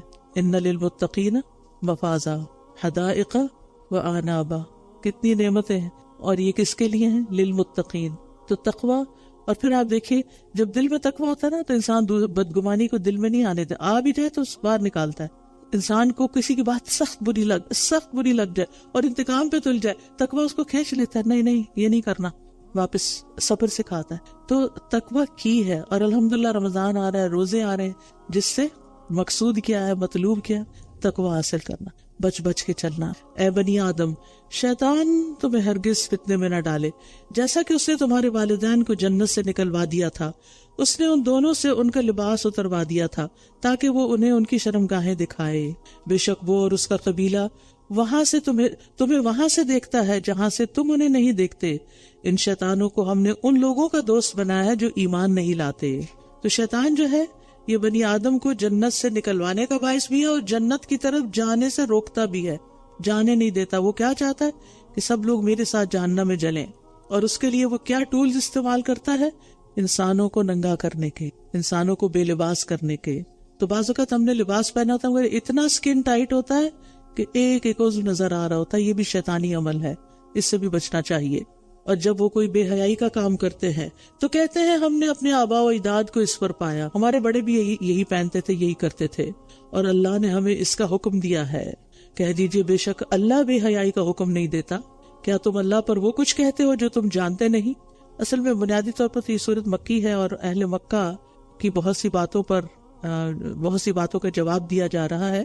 یہاں فحشاء سے مراد وہ عبادات ہیں جو اہل عرب نے خود گھڑ لی تھی، اور خاص طور پر جو وہ ننگا طواف کیا کرتے تھے اور جاہلیت کے طور طریقے انہوں نے اختیار کر رکھے تھے. کہہ دیجئے میرے رب نے تو انصاف کا حکم دیا ہے، اور یہ کہ ہر نماز کے وقت اپنے رخ سیدھے رکھو، یعنی قبلے کی طرف منہ کرو، اور دین کو اسی کے لیے خالص کرتے ہوئے اسے پکارو، یعنی اخلاص کے ساتھ صرف اللہ کے لیے نماز پڑھو. جس طرح اس نے تمہاری ابتدا کی تھی ویسے ہی تم اس کی طرف لوٹو گے، یعنی جہاں سے آئے ہو اسی طرف جانا ہے. اور یہ جو کہا نا وَأَقِيمُوا وُجُوهَكُمْ عِنْدَ كُلِّ مسجد، تو مسجد سے مراد سجدہ بھی ہے، نماز بھی ہے، کیونکہ سجدے سے نماز بھی مراد لی جاتی ہے. اور یہ ظرف زمان بھی ہے کہ نماز کے وقت زینت کے ساتھ ہو، ظرف مکان بھی ہے کہ مسجد کے اندر، یعنی معنی کیا ہے، سجدہ بھی ہے اور نماز بھی، اور نماز کا مقام بھی. ایک گروہ کو اس نے ہدایت دی اور ایک گروہ پر گمراہی چسپاں ہو گئی. بے شک انہوں نے اللہ کو چھوڑ کر شیطانوں کو سرپرست بنا لیا اور یہ سمجھتے ہیں کہ یہ ہدایت یافتہ ہے. اے بنی آدم، ہر نماز کے وقت اپنی زینت اختیار کرو، اور لباس زینت ہے، یعنی پورے لباس میں نماز پڑھو، اور کھاؤ اور پیو اور اسراف نہ کرو، بے شک وہ اسراف کرنے والوں کو پسند نہیں کرتا. تو اسے پتہ، اور زینت سے یہاں مراد کیا ہے؟ لباس، یعنی طواف اور نماز میں پردے کی چیزوں کو چھپانا فرض ہے. مرد کے لیے کمر سے گھٹنوں تک، یعنی گھٹنے کور ہونے چاہیے. عورت کے لیے چہرے اور ہاتھوں کے سوا سارا جسم ڈھکا ہوا ہونا چاہیے. بازو ننگے نہیں ہونے چاہیے، گلا اور کان اور یہ سب کچھ ننگا نہیں ہونا چاہیے. نماز کے وقت لباس تنگ نہیں ہونا چاہیے، نماز کے وقت لباس سی تھرو نہیں ہونا چاہیے، بال نظر نہیں آنے چاہیے. تو یہ زینت، یہ سب چیزیں زینت ہے نا. تو اس زینت کو چھپا کر اللہ کے لیے جو زینت اختیار کرنی ہے وہ لباس کے ساتھ، اس لباس کے ساتھ جو اس کو پسند ہے. اور اگر ممکن ہو تو جمعہ کے دن خاص طور پر مسجد جاتے ہوئے صاف ستھرا اچھی حالت والا لباس پہننا چاہیے. اور مردوں کے لیے خاص طور پر خوشبو کا اہتمام بھی ضروری ہے. عورتیں مسجد جاتے ہوئے خوشبو نہ لگائیں. اور کھاؤ اور پیو اور اسراف نہ کرو، کیونکہ اللہ تعالیٰ اسراف کرنے والوں کو پسند نہیں کرتا. کھانے پینے میں بے احتیاطی اکثر بیماریوں کی جڑ ہوتی، اور یہ دنیا اور آخرت دونوں میں نقصان دہ ہے. نبی صلی اللہ علیہ وسلم نے فرمایا، کھاؤ پیو پہنو اور صدقہ کرو بغیر اسراف کے اور بغیر تکبر کے. کسی نے کہا تھا کہ پوری طب اس آیت میں جمع کر دی گئی ہے، اور یہاں طیب کھانا، حلال کھانا اور اپنی ضرورت کے مطابق کھانا، اس کا حکم دیا جا رہا ہے. یہ بھی ایک عبادت ہے، کیونکہ یہ اللہ کا حکم ہے. جب اس کے مطابق ہم کام کریں گے تو اللہ سبحانہ وتعالیٰ راضی ہوگا. کہہ دیجئے اللہ کی وہ زینت جو اس نے اپنے بندوں کے لیے نکالی، اور رزق میں سے پاکیزہ چیزیں کس نے حرام کی؟ کہہ دیجئے یہ چیزیں دنیا کی زندگی میں ان لوگوں کے لیے ہیں جو ایمان لائے ہیں، اور قیامت کے دن بھی خالصتاً انہی کے لیے ہوں گی. اسی طرح ہم آیات کو ان لوگوں کے لیے کھول کھول کر بیان کرتے ہیں جو علم رکھتے ہیں. تو زینت اللہ سے مراد عمدہ لباس اور وہ تمام چیزیں مراد ہیں جس سے انسان کو خوبصورتی حاصل ہوتی ہے. اور طیبات سے مراد ہر قسم کے لذیذ کھانے. بعض لوگ درویش بن جاتے ہیں اور رہبانیت اختیار کر لیتے ہیں، اور وہ سمجھتے ہیں کہ نہ اچھا لباس پہننا چاہیے، گھٹیا قسم کا لباس ہو اور ردی قسم کے کھانے ہو، گلے سڑے کھا لو تو یہ تمہاری نیکی ہے اور عبادت ہے.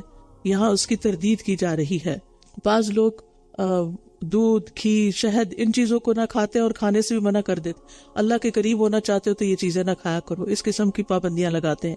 ہاں ٹھیک ہے، اگر کسی بیماری کی وجہ سے، الرجی کی وجہ سے ڈاکٹر نے منع کیا ہے تو اس میں تو کوئی حرج نہیں، لیکن دنیا کی نعمتوں میں اللہ کی نافرمانی نہ کرو. اور قیامت کے دن مومنوں کے لیے ان نعمتوں کا استعمال بغیر کسی حد کے، جتنا چاہو کھاؤ، جہاں سے چاہو کھاؤ، جیسا چاہو پہنو، یعنی جو اللہ نے لباس تمہارے لیے تیار کیے ہیں. دنیا میں تو انسان جو چیز بھی لیتا ہے بعض اوقات اس کے اندر کئی مسائل کھڑے ہو جاتے ہیں. کہہ دیجئے میرے رب نے حرام کیا بے حیائی کے کاموں کو، جو ان میں سے ظاہر ہوں اور جو پوشیدہ ہوں، اور گناہ اور ناحق زیادتی کو، اور یہ کہ تم اللہ کے ساتھ کسی کو شریک ٹھہراؤ جس کی اس نے کوئی دلیل نہیں اتاری، اور یہ کہ تم اللہ کے بارے میں وہ باتیں کہو جو تم نہیں جانتے۔ تو اس سے کیا پتہ چلتا ہے کہ اللہ نے بے حیائی کو حرام کیا، ظاہر میں، چھپ کر بھی، گناہ کو، ناحق زیادتی کو، شرک کو، اور اللہ کے بارے میں ایسی باتیں کہنے کو جو اللہ نے فرمائی ہی نہیں، یا اللہ کے بارے میں وہ بات کہنا جس کی کوئی حقیقت اور دلیل نہیں۔ اور ہر امت کے لیے ایک وقت مقرر ہے، جب ان کا مقرر وقت آ جاتا ہے، ہر امت کے لیے ایک مقرر وقت ہے، پھر جب ان کا مقرر وقت آ جاتا ہے تو نہ وہ ایک گھڑی پیچھے ہو سکتے ہیں اور نہ وہ آگے بڑھ سکتے ہیں۔ اے بنی آدم، اے آدم کی اولاد، اگر تمہارے پاس تم ہی میں سے رسول آئے جو تم کو میری آیات پڑھ کر سنائے، تو جس نے تقوی اختیار کیا اور اصلاح کر لی تو ان پر نہ کوئی خوف ہوگا اور نہ وہ غمگین ہوں گے۔ اور جن لوگوں نے ہماری آیات کو جھٹلایا اور ان سے تکبر کیا، یہی لوگ آگ کے ساتھی ہیں، یہ اس میں ہمیشہ رہنے والے ہیں۔ تو اس سے بڑا ظالم کون ہوگا جو اللہ کے بارے میں جھوٹ گھڑ لے یا اس کی آیات کو جھٹلا دے؟ یہی لوگ ہیں جن نے لکھے ہوئے یعنی مقدر میں سے ان کا حصہ پہنچ کر رہے گا، یہاں تک کہ جب ان کے پاس ہمارے بھیجے ہوئے فرشتے آئیں گے جو انہیں فوت کریں گے، وہ کہیں گے کہاں ہے وہ جنہیں تم اللہ کو چھوڑ کر پکارا کرتے تھے؟ وہ کہیں گے وہ سب ہم سے گم ہو گئے ہیں، اور وہ خود اپنے خلاف گواہی دیں گے کہ بے شک وہ کافر تھے۔ وہ فرمائے گا تم بھی جن و انس کی ان جماعتوں کے ساتھ جو تم سے پہلے گزر چکی آگ میں داخل ہو جاؤ۔ جب بھی کوئی جماعت اس میں داخل ہوگی تو اپنے جیسی دوسری جماعت پر لعنت کرے گی، یہاں تک کہ جب وہ سب اس میں جمع ہو جائیں گی تو ان کی پچھلی جماعت اپنے سے پہلی جماعت کے بارے میں کہے گی، اے ہمارے رب، یہ لوگ ہیں جنہوں نے ہمیں گمراہ کیا، بس انہیں آگ کا دگنا عذاب دے۔ وہ فرمائے گا ہر ایک کے لیے دگنا ہے لیکن تم جانتے نہیں۔ تو اس سے پتہ چلتا ہے کہ سب کفار جہنم میں اکٹھے نہیں جائیں گے، پہلے ایک جماعت جائے گی، پھر دوسری اس کے اوپر، مثلا جو مشرکین ہوں گے مشرک انہی کے ساتھ جا کے ملیں گے کیونکہ وہ ان کو بلیم کریں گے انہوں نے ہمیں شرک سکھایا تھا۔ اسی طرح باقی بھی گمراہ کن فرقے ہر ایک وہاں پر اکٹھا ہو جائے گا۔ المرء مع من احب، اور ان کی پہلی جماعت ان کی پچھلی سے کہے گی تمہیں ہم پر کوئی فضیلت نہیں، بس عذاب کا مزہ چکھو اس کے بدلے جو تم کمائی کرتے تھے، جو کمائی تم کرتے رہے ہو، بس چکھو مزہ عذاب کا اس کمائی کے بدلے جو تم کرتے رہے ہو۔ بے شک جن لوگوں نے ہماری آیات کو جھٹلا دیا اور ان سے تکبر کیا، نہ تو ان کے لیے آسمان کے دروازے کھولے جائیں گے اور نہ ہی وہ جنت میں داخل ہو سکیں گے، یہاں تک کہ اونٹ سوئی کے ناکے میں داخل ہو جائے، اور ہم مجرموں کو ایسا ہی بدلہ دیا کرتے ہیں۔ تو اس سے پتہ چلتا ہے کہ آسمان کے دروازے بھی ہیں، اور دروازے نہ کھلنے کا مطلب کیا ہے کہ ان کے اعمال اور دعائیں اوپر جانے کے لیے دروازے نہیں کھلتے، اور مرنے کے بعد جب فرشتے ان کی روحیں اوپر لے کے جاتے ہیں تو وہ بھی نہیں ان کے لیے کھلتے، جبکہ مومن کی روح کے لیے دروازے کھل جاتے ہیں اور اس کو ویلکم کیا جاتا ہے، فرشتے مرحبا کہہ کر اس کا استقبال کرتے ہیں، حتیٰ کہ روح 7ویں آسمان پہ چلی جاتی ہے۔ لیکن جب کافر کی روح آسمان تک پہنچتی ہے تو اس کے لیے دروازہ نہیں کھولا جاتا۔ لہم من جہنم مہاد ومن فوقہم غواش، ان کے لیے جہنم ہی کا بچھونا ہوگا اور ان کے اوپر اسی کا اوڑھنا ہوگا، اور ہم ظالموں کو ایسا ہی بدلہ دیا کرتے ہیں۔ اور جو لوگ ایمان لائے اور انہوں نے نیک عمل کیے، ہم کسی جان کو اس کی طاقت سے زیادہ تکلیف نہیں دیتے، یہی لوگ جنت کے ساتھی ہیں، وہ اس میں ہمیشہ رہنے والے ہیں، اور ہم ان کے سینوں سے کینہ نکال لیں گے، ان کے نیچے نہریں بہتی ہوں گی، اور وہ کہیں گے سب تعریفیں اللہ کے لیے ہے جس نے اس کی طرف ہماری رہنمائی کی اور ہم ہدایت پانے والے نہ تھے۔ اگر اللہ ہمیں ہدایت نہ دیتا یقیناً ہمارے رب کے حصول، اور ہم ہدایت پانے والے نہ تھے اگر اللہ ہمیں ہدایت نہ دیتا یقیناً ہمارے رب کے رسول حق لے کر آئے تھے، اور انہیں پکارا جائے گا کہ یہ ہے وہ جنت جس کے تم وارث بنائے گئے ہو، ان اعمال کے بدلے جو تم کیا کرتے تھے۔ تو اس سے یہ پتہ چلتا ہے کہ اہل جنت کے دل صاف شفاف ہوں گے، کسی کے لیے کوئی بھی کدورت، کوئی بھی غم، کوئی بھی تکلیف نہیں ہوگی، ان کے اندر کوئی آپس کا اختلاف نہیں ہوگا، نہ کوئی بغض ہوگا، نہ کوئی نفرتیں ہوں گی۔ اگر دنیا میں کوئی تھا بھی چھوٹی موٹی بات، آپ روحیں آپس میں نہیں ملی تھی، جن لوگوں کے ساتھ رہتے تھے وہ سول میٹ نہیں بھی تھے، اور ان سے کوئی نہ کوئی تکلیف بھی پہنچی، لیکن وہ دونوں ہی اپنی اپنی جگہ بڑے نیک تھے، تو جنت میں جانے سے پہلے ان کا آپس کا حساب کتاب ہو جائے گا۔ رسول اللہ صلی اللہ علیہ وسلم نے فرمایا، مومن آگ سے بچ کر نکلیں گے، یعنی پل صراط جب پار کر لیں گے، یہ بڑی غور سے سننے والی بات ہے، مومن آگ سے بچ کر نکلیں گے تو انہیں جنت اور آگ کے درمیان ایک پل پر روک لیا جائے گا، پھر وہ یعنی یہ پل صراط کے علاوہ ایک اور پل ہی ہوگی، وہ تو بڑا پل تھا، یہ چھوٹا پل ہوگا۔ وہاں کیا ہوگا؟ اتنا مشکل ہے نا جنت تک پہنچنا، کتنی چیزیں ہیں راستے میں، ایک کے بعد ایک۔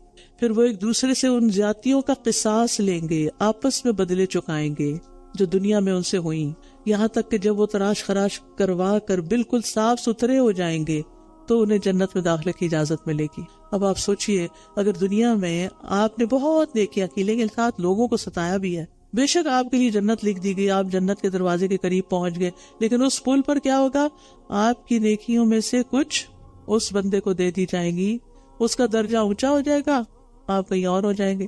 تو اس لیے یہ جو آپس کے حقوق العباد ہے نا، اور لوگوں کے ساتھ رویے، ان کو خوبصورت کر لیجئے، اپنے ریلیشنز اچھے کر لیجئے، اور یہ صرف ہوتے ہیں معاف کر کے، اگنور کر کے، لیٹ اٹ گو، جانے دو، کوئی بات نہیں، پھر کیا ہوا، اللہ ہے نا، بس کوئی چیز لوگوں کی ایسی نہ ہو کہ جو معاف نہ ہوئی اور وہاں جا کے نیکیاں دینی پڑے۔ کتنی مشکل سے چھوٹی موٹی نیکی کماتے ہیں اور پھر آدھی تو ان میں سے بھی ضائع کر دیتے ہیں، اور پھر کچھ وہاں جا کر دینی پڑے گی تو کیا بنے گا؟ پھر فرمایا وَنَادَى أَصْحَابُ الْجَنَّةِ أَصْحَابَ النَّارِ، اور جنت والے دوزخ والوں کو پکار کر کہیں گے کہ ہمارے رب نے ہم سے جو وعدہ کیا تھا ہم نے اسے بالکل سچا پایا ہے۔ پھر کیا تمہارے رب نے جو وعدہ تم سے کیا تھا تم نے اسے سچا پایا؟ وہ کہیں گے ہاں، تو ایک اعلان کرنے والا ان کے درمیان اعلان کرے گا کہ ظالموں پر اللہ کی لعنت ہو، وہ لوگ جو اللہ کے راستے سے روکتے تھے اور اس میں ٹیڑھا پن تلاش کرتے تھے، اور وہ آخرت کا انکار کرنے والے تھے، اور ان دونوں کے درمیان ایک حجاب ہوگا، اور آراف پر کچھ لوگ ہوں گے جو سب کو ان کی خاص علامت سے پہچانتے ہوں گے، اور وہ جنت والوں کو پکار کر کہیں گے سلام ہو تم پر۔ وہ ابھی جنت میں داخل نہیں ہوئے ہوں گے مگر وہ اس کی شدید خواہش رکھتے ہوں گے۔ یہ آراف کہاں ہے؟ جنت اور دوزخ کے بیچ کی ایک دیوار ہے، اور جب ان کی نگاہیں دوزخ والوں کی طرف پھیر دی جائیں گی، جنت والوں کو خوشی سے دیکھیں گے، یعنی وہ اونچی جگہ پر ہوں گے نا، دونوں نظر آ رہے ہیں، جنت والے بھی اور جہنم والے بھی۔ جنت والوں کی طرف پہلے دیکھیں گے، سلام کریں گے، اور پھر جہنم والوں کو دکھائے جائیں گے، ادھر سے ان کی گردنیں ادھر موڑی جائیں گی، ان کی نگاہیں ادھر پھیری جائیں گی۔ وَإِذَا صُرِفَتْ أَبْصَارُهُمْ، اللہ اکبر، یعنی جہنمیوں کی طرف خود نگاہ اٹھانا پسند نہیں کریں گے کیونکہ غولناک منظر ہوگا، تو وہ پھر ان کو دیکھ کے دعا کریں گے، یا اللہ ہمیں ان ظالم لوگوں کے ساتھ نہ شامل کرنا، ہمیں جہنم میں نہ پھینکنا۔ اور آراف والے دوزخ والوں میں سے کچھ لوگوں کو جنہیں وہ ان کی خاص علامت سے پہچانتے ہوں گے پکار کر کہیں گے نہ تمہاری جماعت تمہارے کچھ کام آئی اور نہ ہی جو تکبر تم کیا کرتے تھے، لوگوں کو خوش کرتے رہتے تھے نا، وہ لوگ آج کام نہیں آئے۔ کیا یہی وہ لوگ ہیں جن کے بارے میں تم قسمیں کھاتے تھے کہ انہیں اللہ کی کوئی رحمت نہ پہنچے گی؟ ان سے تو کہہ دیا گیا جنت میں داخل ہو جاؤ، نہ تم پر کوئی خوف ہوگا اور نہ تم غمگین ہوگے۔ اور دوزخ والے جنت والوں کو پکار کر کہیں گے ہم پر کچھ پانی ڈال دو، یا جو اللہ نے تمہیں رزق دیا ہے اس میں سے کچھ دے دو۔ وہ کہیں گے اللہ نے ان دونوں چیزوں کو کافروں پر حرام کر دیا ہے۔ پانی پلانا ایک بہت بڑا صدقہ ہے۔ کہا جاتا ہے کہ جب گناہوں کی کثرت ہو جائے تو پانی پلانا لازم کر لیں، لوگوں کو پانی پلائیں، پانی کا بندوبست کریں۔ تو اس آیت میں اس بات کی دلیل ہے کہ پانی پلانا افضل عمل ہے۔ ابن عباس سے پوچھا گیا کون سا صدقہ افضل ہے، تو آپ نے کہا پانی پلانا۔ کیا آپ نے جہنمیوں کو نہیں دیکھا کہ جب وہ اہل جنت سے فریاد کریں گے اور کہیں گے کہ ہم پر کچھ پانی ڈالو یا کوئی کھانا ہی دے دو، اللہ نے کتے کو پانی پلانے والے کو کے گناہوں کو معاف کر دیا تھا۔ تو ایک انسان کا کیا مقام ہوگا کہ جو توحید پرست بھی ہو اور کسی انسان کو اور کسی نیک انسان کو کھلائے پلائے، کیونکہ ان افیزوا علینا من الماء، پانی کا ذکر پہلے، او مما رزقکم اللہ، یا یہ جنت کا جو رزق تمہیں اللہ نے دیا ہے۔ تو یہ آراف والے کون ہیں؟ دراصل یہ بھی بتاتی چلوں، آراف والے لوگ وہ ہوں گے جن کی نیکیاں اور بدیاں بالکل برابر ہوں گی۔ اتنی نیکی نہیں ہوگی کہ جنت کی طرف جا سکیں اور اتنی برائیاں نہیں ہوگی کہ جہنم میں جائیں، ان کو وہاں انتظار کرنا پڑے گا اور بالآخر وہ جنت میں بھیج دیے جائیں گے اللہ کی رحمت سے۔ اس لیے نیکیاں کرنے کی حریص ہونا چاہیے، ہمیں حریص، اپنے وقت کو صحیح استعمال کرنا چاہیے، اور کسی موقع کو یہ سوچ اچھا بعد میں کر لوں گی، گوانا نہیں چاہیے۔ جو کر سکتے، ٹھیک ہے، کچھ ایسے ہوتے ہیں جن کی خواہش ہم رکھتے کر نہیں سکتے، لیکن ہماری تمنا ہوتی ہے کہ اگر ہمارے پاس اتنا مال ہو تو ہم یہ اور یہ کریں، ہمارے پاس اتنی ہمت طاقت ہو تو ہم یہ اور یہ کام کریں. تو وہ نیتوں کا اجر بھی انشاءاللہ اگر سچی ہے نیت تو وہ مل جائے گا. لیکن اگر ایسا نہیں کہ نہیں یہ مشکل ہے، I can't do it، یہ نہیں ہو سکتا، وہ نہیں ہو سکتا، یہ تو بس تمہارا ہی کام ہے، تم ہی کر سکتی ہو، میرے لیے تو بڑا مشکل ہے. نہیں، پہلے سے نہ نہیں کریں، نیکی کو نہ نہیں کریں. نیکی کے لیے دعا کر لیں اللہ مجھے توفیق دے. دوسرے کو بھی کہہ دے دعا کرو اللہ مجھے توفیق دے، میری طلب ہے، تڑپ ہے. کہا جاتا ہے کہ ایک جو جوں کا انڈا ہے اس برابر بھی اگر کسی کی نیکی زیادہ ہوگی تو جنت میں چلا جائے گا. اسی لیے وہ چھوٹی چھوٹی نیکیوں کو بھی چھوٹا نہ سمجھے. تو یہ کون لوگ ہیں؟ وہ کہیں گے اللہ نے ان نعمتوں کو کافروں پر حرام کیا. کون ہے یہ؟ الذین اتخذوا دینہم لہوا ولعبا، یہ وہ لوگ ہیں جنہوں نے اپنے دین کو لہو و لعب بنا لیا، کھیل تماشا بنا لیا، اور انہیں دنیا کی زندگی نے دھوکے میں ڈال رکھا تھا. تو آج ہم بھی انہیں بلا دیں گے، جہنم میں پھینک کے بلا دیں گے، جیسا کہ یہ اپنے اس دن کی ملاقات کو بھول گئے تھے، اور جیسے یہ ہماری آیات کا انکار کیا کرتے تھے. اور بلا شبہ ہم ان کے پاس ایک ایسی کتاب لائے ہیں جسے ہم نے اپنے علم کی بنا پر کھول کر بیان کیا ہے. وہ ان لوگوں کے لیے ہدایت اور رحمت کا ذریعہ ہے جو ایمان لاتے ہیں. ایمان والوں کو ہی اس سے فائدہ ملتا ہے. وہ تو بس اس کے انجام کا ہی انتظار کر رہے ہیں. جس دن اس کا انجام سامنے آئے گا تو جو لوگ اس سے پہلے اسے بھولے ہوئے تھے کہیں گے ہمارے رب کے رسول واقعی حق لے کر آئے تھے، تو کیا اب ہمارے لیے کوئی سفارشی ہیں کہ وہ ہمارے لیے سفارش کریں، یا ہم واپس بھیجے جائیں تو جو ہم کیا کرتے تھے اس کے برخلاف عمل کریں؟ یقیناً انہوں نے اپنے آپ کو خسارے میں ڈالا اور ان سے وہ سب کچھ کھو گیا جو یہ گھڑا کرتے تھے، کیونکہ انہوں نے دین کی بنیاد اللہ کے بتائے ہوئے احکامات پر نہیں رکھی تھی. اپنے ہی خیالات تھے ان کے، اپنے ہی گمان تھے، قیاس تھے، اپنی ہی لاجک تھی جس کو انہوں نے دین سمجھا ہوا تھا. اپنی مرضی کے کام کرتے تھے، اللہ کی مرضی کے نہیں. لہٰذا وہ سب جو باتیں گڑ گڑ کے انہوں نے اپنے آپ کو تسلی دے رکھی تھی وہ سب ان سے کھو جائیں گی. یہاں تعویل کا ذکر ہوا نا، تعویل انجام کو بھی کہتے ہیں. ان ربکم اللہ الذی خلق السماوات والارض فی 6 ایام، بے شک تمہارا رب اللہ ہے جس نے آسمانوں اور زمین کو 6 دنوں میں بنایا، پھر وہ عرش پر مستوی ہوا. وہ رات سے دن کو اس طرح ڈھانپ دیتا ہے کہ وہ تیزی سے اس کو آ لیتی ہے، اور سورج اور چاند اور ستارے اس کے حکم سے مسخر کیے ہوئے ہیں. خبردار، پیدا کرنا اور حکم دینا اسی کا کام ہے. اس نے پیدا کیا نا، حکم بھی اسی کا چلنا چاہیے. بہت بابرکت ہے اللہ جو رب العالمین ہے. ادعوا ربکم تضرعا وخفیہ انہ لا يحب المعتدین، تم اپنے رب کو عاجزی کے ساتھ اور چپ کے پکارا کرو، بے شک وہ حد سے تجاوز کرنے والوں کو پسند نہیں کرتا. یہاں دعا مانگنے کے آداب سکھائے جا رہے ہیں. پہلا ادب، دعا عاجزی سے، گڑ گڑا کر، خشوع سے ہونی چاہیے. اس لیے تنہائی میں دعا کرنا زیادہ مناسب ہے، بہتر ہے، کیونکہ اس میں ریاکاری نہیں ہوتی. دوسرا یہ کہ حد سے بڑھنا اللہ تعالیٰ کو ہرگز پسند نہیں. ٹھیک ہے، مثلا دعا میں چیخنا چلانا. اسی طرح دعا میں کسی کو شریک کرنا، کسی اور سے مانگنا، یا کسی پر ظلم کرنے کی دعا کرنا، کسی کو خواہ خواہ کے بد دعائیں دینا، یہ بھی پسندیدہ نہیں. ایسی دعائیں مانگنا کہ جو پاسبل نہیں، مسئلہ یہ کہ میں کبھی نہ مروں، یہ دعا نہیں کرنی چاہیے. یہ حد سے بڑھنے والی بات ہے. ہر شخص ایک لمیٹڈ ٹائم کے لیے دنیا میں آیا ہے. یا کسی ایسی چیز کی دعا کرنا جس کے بارے میں علم نہ ہو کہ اللہ کو اس کا مانگنا پسند ہے، جیسے نوح علیہ السلام کی اپنے بیٹے کے لیے دعا، کیونکہ ان کو نہیں پتا تھا کہ اللہ تعالیٰ کو یہ پسند نہیں آئے گی بات. جب پتا چلا تو فوراً رجوع کر لیا. اسی طرح مسنون دعائیں چھوڑ کر خود ساختہ دعائیں خود ساختہ طریقوں سے کرنا، مقفع مسجع کلام، اشعار وغیرہ، یہ بھی حد سے بڑھنے والی بات ہے. اور تم زمین میں اس کی اصلاح کے بعد فساد نہ کرو اور اسے خوف اور امید کے ساتھ پکارو. بے شک اللہ کی رحمت نیک لوگوں سے قریب ہے. ان رحمت اللہ قریب من المحسنین، محسنین کے قریب ہے اللہ کی رحمت، جو دوسروں کے ساتھ حسن سلوک کرتے ہیں، ان کو معاف کر دیتے ہیں، ان کے ساتھ اچھا نباہ کرتے ہیں، ان کی خرابیوں، کمیوں، کمزوریوں، کوتاہیوں کے باوجود ان کو گلے سے لگاتے ہیں.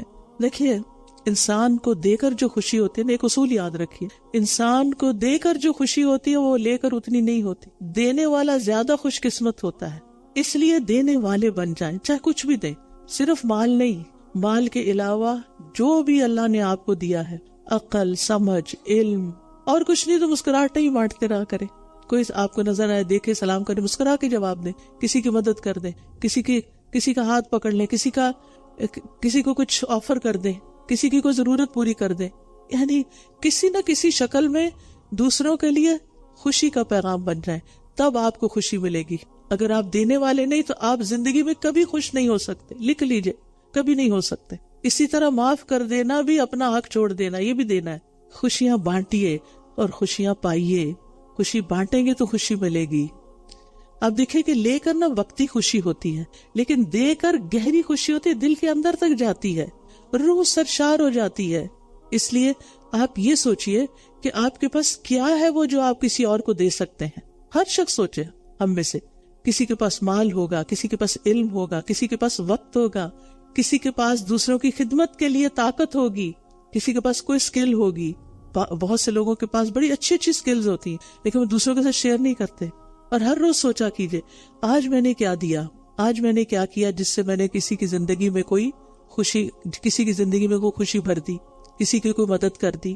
آپ کر کے تو دیکھیں, اور آؤٹ آف دا وے کرنا ہوگا. محسن وہ ہوتا ہے جو بدلے میں نہیں کرتا, کیونکہ بعض اوقات ہم اس کے ساتھ تو اچھا کرتے ہیں جو ہمارے ساتھ اچھا کرتا ہے, لیکن اس کے ساتھ اچھا نہیں کرتے جو ہمارے ساتھ اچھا نہیں ہوتا. پھر ہم ضد میں آ جاتے ہیں. تو ضد تو اچھی بات نہ ہوئی, ضد سے اپنا ہی نقصان ہوتا ہے, کسی کا کچھ نہیں جاتا. تو ان رحمت اللہ قریب من المحسنین. اور خاص طور پر کوئی نیکی کر کے پھر آپ دعا کریں, وہ دعا بھی جلدی قبول ہوگی. صدقہ بلاؤں کو ٹالتا ہے. ٹھیک ہے, عام طور پر ہم جب تکلیف میں ہوتے ہیں, پریشان ہوتے ہیں, سوکھی سوکھی دعائیں کرتے رہتے ہیں, کسی کے لیے کچھ کرتے نہیں. تو آپ تجربہ کر لیجئے, آزما لیجئے, صدقہ کر کے دعا کیجئے. ایک دعا صدقے کے بغیر کیجئے اور ایک صدقے کے ساتھ کیجئے. دونوں میں زمین آسمان کا فرق ہے. اور وہی تو ہے جو اپنی رحمت بارش سے پہلے, یعنی اپنی رحمت یعنی بارش سے پہلے, اور وہی تو ہے جو اپنی رحمت یعنی بارش سے پہلے ہواؤں کو خوشخبری بنا کر بھیجتا ہے, یہاں تک کہ جب وہ بھاری بادل اٹھا لیتی ہیں تو ہم اسے کسی مردہ زمین کی طرف ہانک لے جاتے ہیں. پھر ہم اس سے پانی برساتے ہیں, پھر ہم اس کے ذریعے ہر طرح کے پھل نکالتے ہیں. اسی طرح ہم مردوں کو قبروں سے نکالیں گے تاکہ تم نصیحت حاصل کرو. یعنی تمہیں مرنے کے بعد دوبارہ اٹھنا مشکل کیوں لگتا ہے؟ اللہ دنیا میں کتنی چیزیں نکال رہا ہے زمین سے, تمہیں بھی ایسے ہی ہم مردوں کو قبروں سے نکالیں گے تاکہ تم نصیحت حاصل کرو. لعلکم تذکرون. اور عمدہ زمین کی پیداوار اس کے رب کے اذن سے خوب نکلتی ہے. اچھے لوگوں سے اچھائی کی توقع ہوتی ہے, وہ اچھا نہیں ہوتا جس سے کوئی خیر نہیں ملتی انسان کو. اور وہ زمین جو خراب ہو گئی, خراب انسان, اس سے ناقص پیداوار کے سوا کچھ نہیں نکلتا. یہ زمین ایک نشانی ہے نا, جیسے اچھی زمین سے اچھی چیزیں نکلتی تو اچھے لوگوں سے آپ کو اچھائی ہی ملتی ہے. اسی طرح ہم نشانیاں پھیر پھیر کر لاتے ہیں ان لوگوں کے لیے جو شکر کرتے ہیں. آپ دیکھیے کہ جو علم الہی ہے یہ بارش کی طرح ہے. پاکیزہ دل پہ جب یہ علم پڑتا ہے تو اس کے اندر سے خیر ہی خیر پھوٹتی, اور شریر انسان وہ پھر اس خیر کو بہا دیتا ہے, کچھ نہیں نکلتا اس سے, بلکہ اس سڑی ہوئی زمین سے بارش پڑے تو اور بو نکلتی ہے.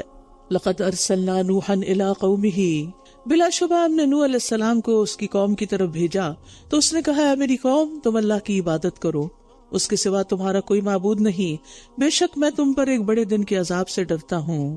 پیچھے یہ باتیں ہوئی نا کہ ہدایت الہی اور اس کی برکات سے فائدہ اٹھانے یا نہ اٹھانے میں لوگوں کی دو قسمیں.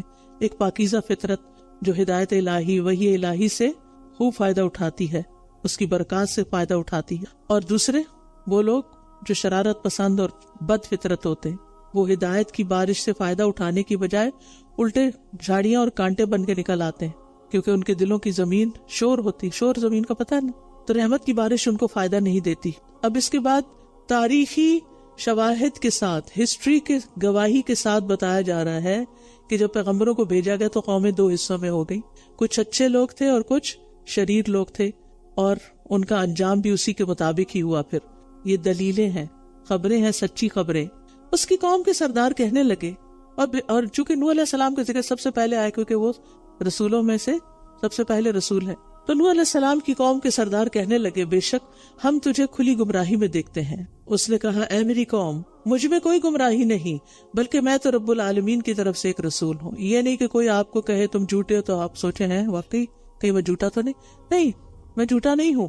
آپ کو کانفیڈینس ہونا چاہیے اپنے بلیف پر, جو بھی آپ رکھتے ہیں, تبھی آپ اس کی طرف تبلیغ کر سکتے ہیں. جن لوگوں کو یقین ہوتا ہے نا کہ یہ قرآن سچا ہے، یہ دین سچا ہے، تو وہ قرآن کی بات کرتے ہوئے کہیں نہ ڈرتے ہیں، نہ جھجکتے ہیں، نہ شرماتے ہیں، وہ علل اعلان بات کرتے ہیں کیونکہ یہ ایک سچی کتاب ہے۔ لیکن جن لوگوں کو خود ڈاؤٹس ہیں، ابھی یقین نہیں، پکا یقین نہیں، اس سے شدید محبت نہیں، تو وہ کسی سے بات کرتے ہوئے ڈرتے ہیں کہ پتہ نہیں ان کا کیا رسپانس ہوگا۔ نہیں، ہو سکتا ہے بہت ہی اچھا رسپانس ہو، آپ نے پہلے سے کیوں جج کر لیا کسی کہ وہ برائی ہوگا۔ نوح علیہ السلام نے کہا، میں تمہیں اپنے رب کے پیغامات پہنچاتا ہوں اور تمہاری خیر خواہی کرتا ہوں، اور میں اللہ کی طرف سے وہ کچھ جانتا ہوں جو تم نہیں جانتے۔ کیا بھلا تمہیں اس بات پر تعجب ہوا کہ تمہارے پاس تمہارے رب کی طرف سے ایک نصیحت تم ہی میں سے ایک شخص کے ذریعے آ گئی تاکہ وہ تمہیں خبردار کرے اور تاکہ تم بچ جاؤ اور تاکہ تم پر رحم کیا جائے۔ یعنی میں تو اس لیے آیا ہوں کہ تمہیں برے انجام سے خبردار کر دوں تاکہ تم برے انجام سے بچ جاؤ، تاکہ تم پر اللہ کی رحمت ہو۔ پھر انہوں نے اسے جھٹلا دیا، بس ہم نے اسے اور ان لوگوں کو جو اس کے ساتھ کشتی میں سوار تھے نجات دی، اور جن لوگوں نے ہماری آیات کو جھٹلایا تھا انہیں ہم نے غرق کر دیا۔ بے شک وہ اندھے لوگ تھے، آنکھوں کے اندھے نہیں، دل کے اندھے۔ اور قوم عاد کی طرف ان کے بھائی ہود کو بھیجا، وَإِلَىٰ عَادٍ أَخَاهُمْ هُودًا، اس نے کہا اے میری قوم، تم اللہ کی عبادت کرو، اس کے سوا تمہارا کوئی معبود نہیں، کیا تم ڈرتے نہیں ہو؟ عاد عرب کی قدیم ترین قوم تھی جو جنوبی عرب میں آباد تھی۔ ان کا مسکن احقاف تھا جو حجاز، یمن اور عمان کے درمیان کا علاقہ ہے۔ اب یہ روب خالی کے نام سے مشہور ہے۔ یمن کا شہر حضر موت جو ہے یہ ان کا پایہ تخت تھا۔ اس کی قوم کے وہ بڑے لوگ جنہوں نے کفر کیا کہنے لگے، بے شک ہم تمہیں یقینی طور پر بے وقوفی میں دیکھتے ہیں، پیغمبر کو بے وقوف بنا دیا، اور ہم سمجھتے ہیں کہ تم جھوٹے لوگوں میں سے، جھوٹ کا الزام لگا دیا۔ اس نے کہا اے میری قوم، مجھے کوئی بے وقوفی لاحق نہیں ہے، بلکہ میں تو رب العالمین کی طرف سے ایک رسول ہوں۔ یہ انبیاء علیہ السلام کا اخلاق ہے۔ یہ نہیں کہا کہ انہوں نے کہا تم جھوٹے، تو کہا یہ تم ہوگے، تمہارا باپ ہوگا، ایسا کچھ نہیں کہا۔ یہ جواب ہم جیسے لوگوں کے ہوتے ہیں۔ پیغمبروں کا اخلاق اس سے بالا ہوتا ہے۔ انہوں نے بس یہی کہا نہیں، مجھے ایسی کوئی بے وقوفی لاحق نہیں، میں تو رب العالمین کی طرف سے ایک رسول۔ اپنی پوزیشن دوبارہ سے ری انفورس کر دی کہ میں کون ہوں، کیونکہ اصل میں تو ان کو یہی بتانا تھا کہ میں کون ہوں، میں رب العالمین کی طرف سے میسنجر ہوں، پیغام لے کر آیا ہوں، تو وہ پیغام میں تمہیں دے رہا ہوں۔ ابلغکم رسالات ربی وانا لکم ناصح امین، میں تمہیں اپنے رب کے پیغامات پہنچاتا ہوں اور میں تمہارے لیے ایک امانت دار خیر خواہ ہوں۔ کیا بھلا تمہیں اس بات پر تعجب ہوا کہ تمہارے پاس تمہارے رب کی طرف سے ایک نصیحت تم ہی میں سے ایک شخص کے ذریعے آ گئی تاکہ وہ تمہیں خبردار کرے؟ اور یاد کرو جب اس نے قوم نوح کے بعد تمہیں جانشین بنایا اور اس نے تمہیں جسمانی فراخی عطا کی، یعنی فزیکلی یہ بہت سٹرونگ قوم تھی۔ بس اللہ کی نعمتوں کو یاد کرو تاکہ تم فلاح پا جاؤ۔ وہ کہنے لگے کیا تو ہمارے پاس اس لیے آیا ہے کہ ہم اکیلے ایک اللہ ہی کی عبادت کریں، توحید کا پیغام لائے ہو، اور ہم انہیں چھوڑ دیں جن کی عبادت ہمارے آباء و اجداد کیا کرتے تھے؟ بس لے آؤ ہمارے پاس وہ عذاب جس کی تو ہمیں دھمکی دیتا ہے اگر تو سچوں میں سے ہے۔ اس نے کہا یقیناً تم پر تمہارے رب کی طرف سے ایک عذاب اور غضب واقع ہو چکا ہے، سمجھو ڈن ہو گیا۔ کیا تم مجھ سے ان ناموں کے بارے میں جھگڑتے ہو جنہیں تم نے اور تمہارے آباء و اجداد نے رکھ لیا؟ اللہ نے ان کی کوئی دلیل نہیں اتاری، بس انتظار کرو، بے شک میں بھی تمہارے ساتھ انتظار کرنے والوں میں سے ہوں۔ ان لوگوں نے کچھ نام رکھ لیے تھے اور ان ناموں کے جو اسم و مسمى یعنی جن کے انہوں نے نام رکھے ہوئے تھے ان کو اللہ کا شریک قرار دیا ہوا تھا۔ آج آپ دیکھیں کہ ہمارے ہاں مسلمانوں کے اندر کیا صورتحال ہے۔ کسی کو غوث اعظم کہتے ہیں، یہ تو خود ہی نام رکھ لیا نا، انہوں نے خود تو اپنا یہ نام نہیں رکھا تھا۔ بچوں کے نام کیا رکھ دیتے؟ پیرا دتا۔ بچوں کے نام کیا رکھ دیتے ہیں؟ پیرا دتا، نہیں پیروں نے دیا، انا للہ و انا الیہ۔ ہاں اللہ دتا ہو تو پھر ٹھیک، جس کا اللہ دتا نام ہوتا ہے وہ AD لکھتا ہے، اللہ کا نام لینا ہی پسند نہیں۔ تو بات یہ ہے کہ یہ جتنے بھی نام لوگوں نے رکھ لیے ہیں یہ دراصل ان کے اپنے ذہن کی اختراع ہے۔ اللہ نے اس کی کوئی دلیل نہیں اتاری کہ اللہ کے علاوہ اور بھی کوئی تمہیں خزانے بخش سکتا ہے، گنج بخش ہو سکتا ہے، یا پھر تمہاری فریادیں سن سکتا ہے۔ یہ صرف تمہارے اپنے خیالات ہیں۔ پھر ہم نے اپنی رحمت سے نجات دی اسے جو اس کے ساتھ تھے، اور ہم نے ان لوگوں کی جڑ کاٹ دی جنہوں نے ہماری آیات کو جھٹلایا تھا اور وہ ایمان لانے والے نہ تھے۔ اور قوم سمود کی طرف ان کے بھائی صالح کو بھیجا۔ سمود کا شمار بھی عرب کی قدیم ترین قوموں میں سے ہوتا ہے۔ عاد کے بعد سب سے زیادہ مشہور یہی قوم تھی، اسی بنا پر انہیں عاد ثانیہ بھی لکھا جاتا ہے۔ ان کا مسکن یعنی رہنے کی جگہ شمال مغربی عرب کا وہ علاقہ تھا جو آج بھی الحجر کے نام سے معروف ہے. نبی صلی اللہ علیہ وسلم تبوک جاتے ہوئے اس راستے سے گزرے تھے، یعنی قوم عاد کے بالکل اپوزٹ دوسری جانب. اور قوم سمود کی طرف ان کے بھائی صالح کو بھیجا. اس نے کہا، اے میری قوم، اللہ کی عبادت کرو، اس کے سوا تمہارا کوئی معبود نہیں. یقیناً تمہارے پاس تمہارے رب کی طرف سے کھلی دلیل آ گئی ہے. یہ اللہ کی اونٹنی تمہارے لیے ایک نشانی ہے، لہٰذا اسے چھوڑ دو کہ اللہ کی زمین میں چرتی پھرے، اور تم اسے کسی برائی کے ارادے سے مت چھونا، ورنہ تمہیں دردناک عذاب پکڑ لے گا. وَاذْكُرُوا إِذْ جَعَلَكُمْ خُلَفَاءَ مِن بَعْدِ عَادٍ، اور یاد کرو جب اس نے تمہیں قوم عاد کے بعد زمین کا جانشین بنایا اور تمہیں زمین میں ٹھکانہ عطا کیا. تم اس کی نرم مٹی سے محلات بناتے ہو، تعمیر کرتے ہو، اور تم پہاڑوں کو گھروں کی شکل میں تراشتے ہو، یعنی کچھ گھر خود بناتے تھے اور کچھ پہاڑوں کے اندر سے کھود کے گھر بناتے تھے. بس اللہ کی نعمتوں کو یاد کرو اور زمین میں مفسد بن کر مت پھرو. اس کی قوم کے جن سرداروں نے تکبر کیا تھا وہ ان کمزوروں سے جو ان میں سے ایمان لائے تھے کہنے لگے، کیا تم جانتے ہو کہ صالح واقعی اپنے رب کی طرف سے بھیجا ہوا ہے؟ انہوں نے کہا، جس چیز کے ساتھ وہ بھیجا گیا ہم اس پر ایمان لانے والے. سبحان اللہ. وہ بظاہر کمزور تھے، غریب تھے، لیکن ایمان نے ان کو مضبوط کر دیا تھا.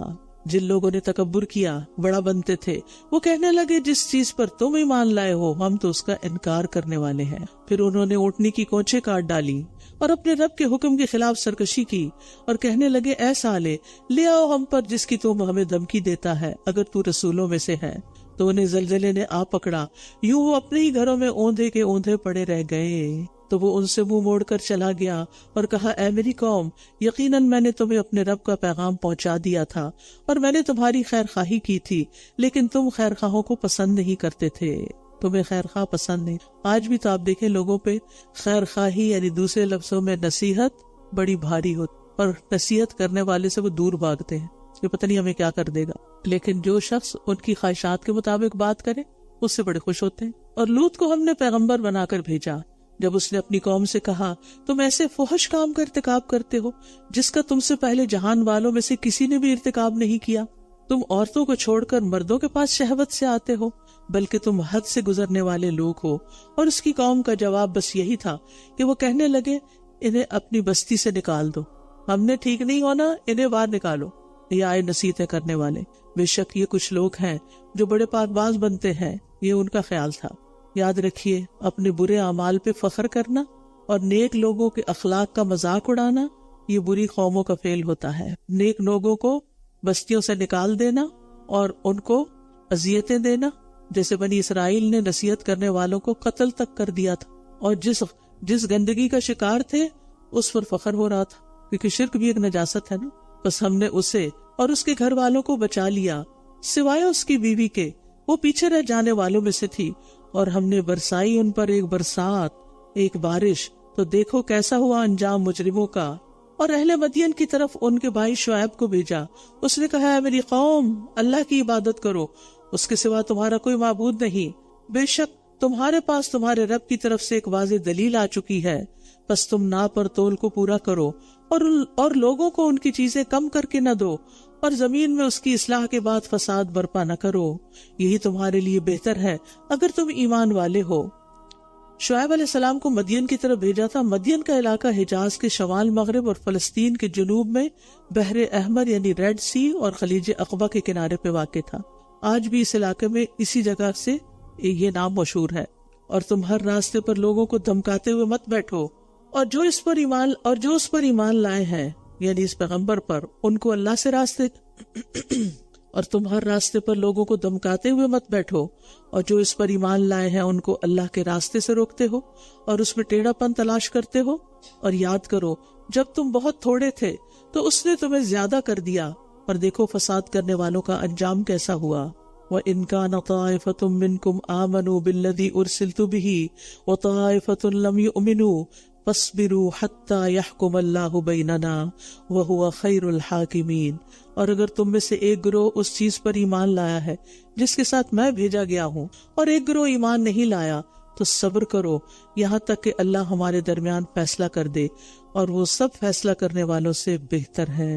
وآخر دعوانا ان الحمد للہ رب العالمین.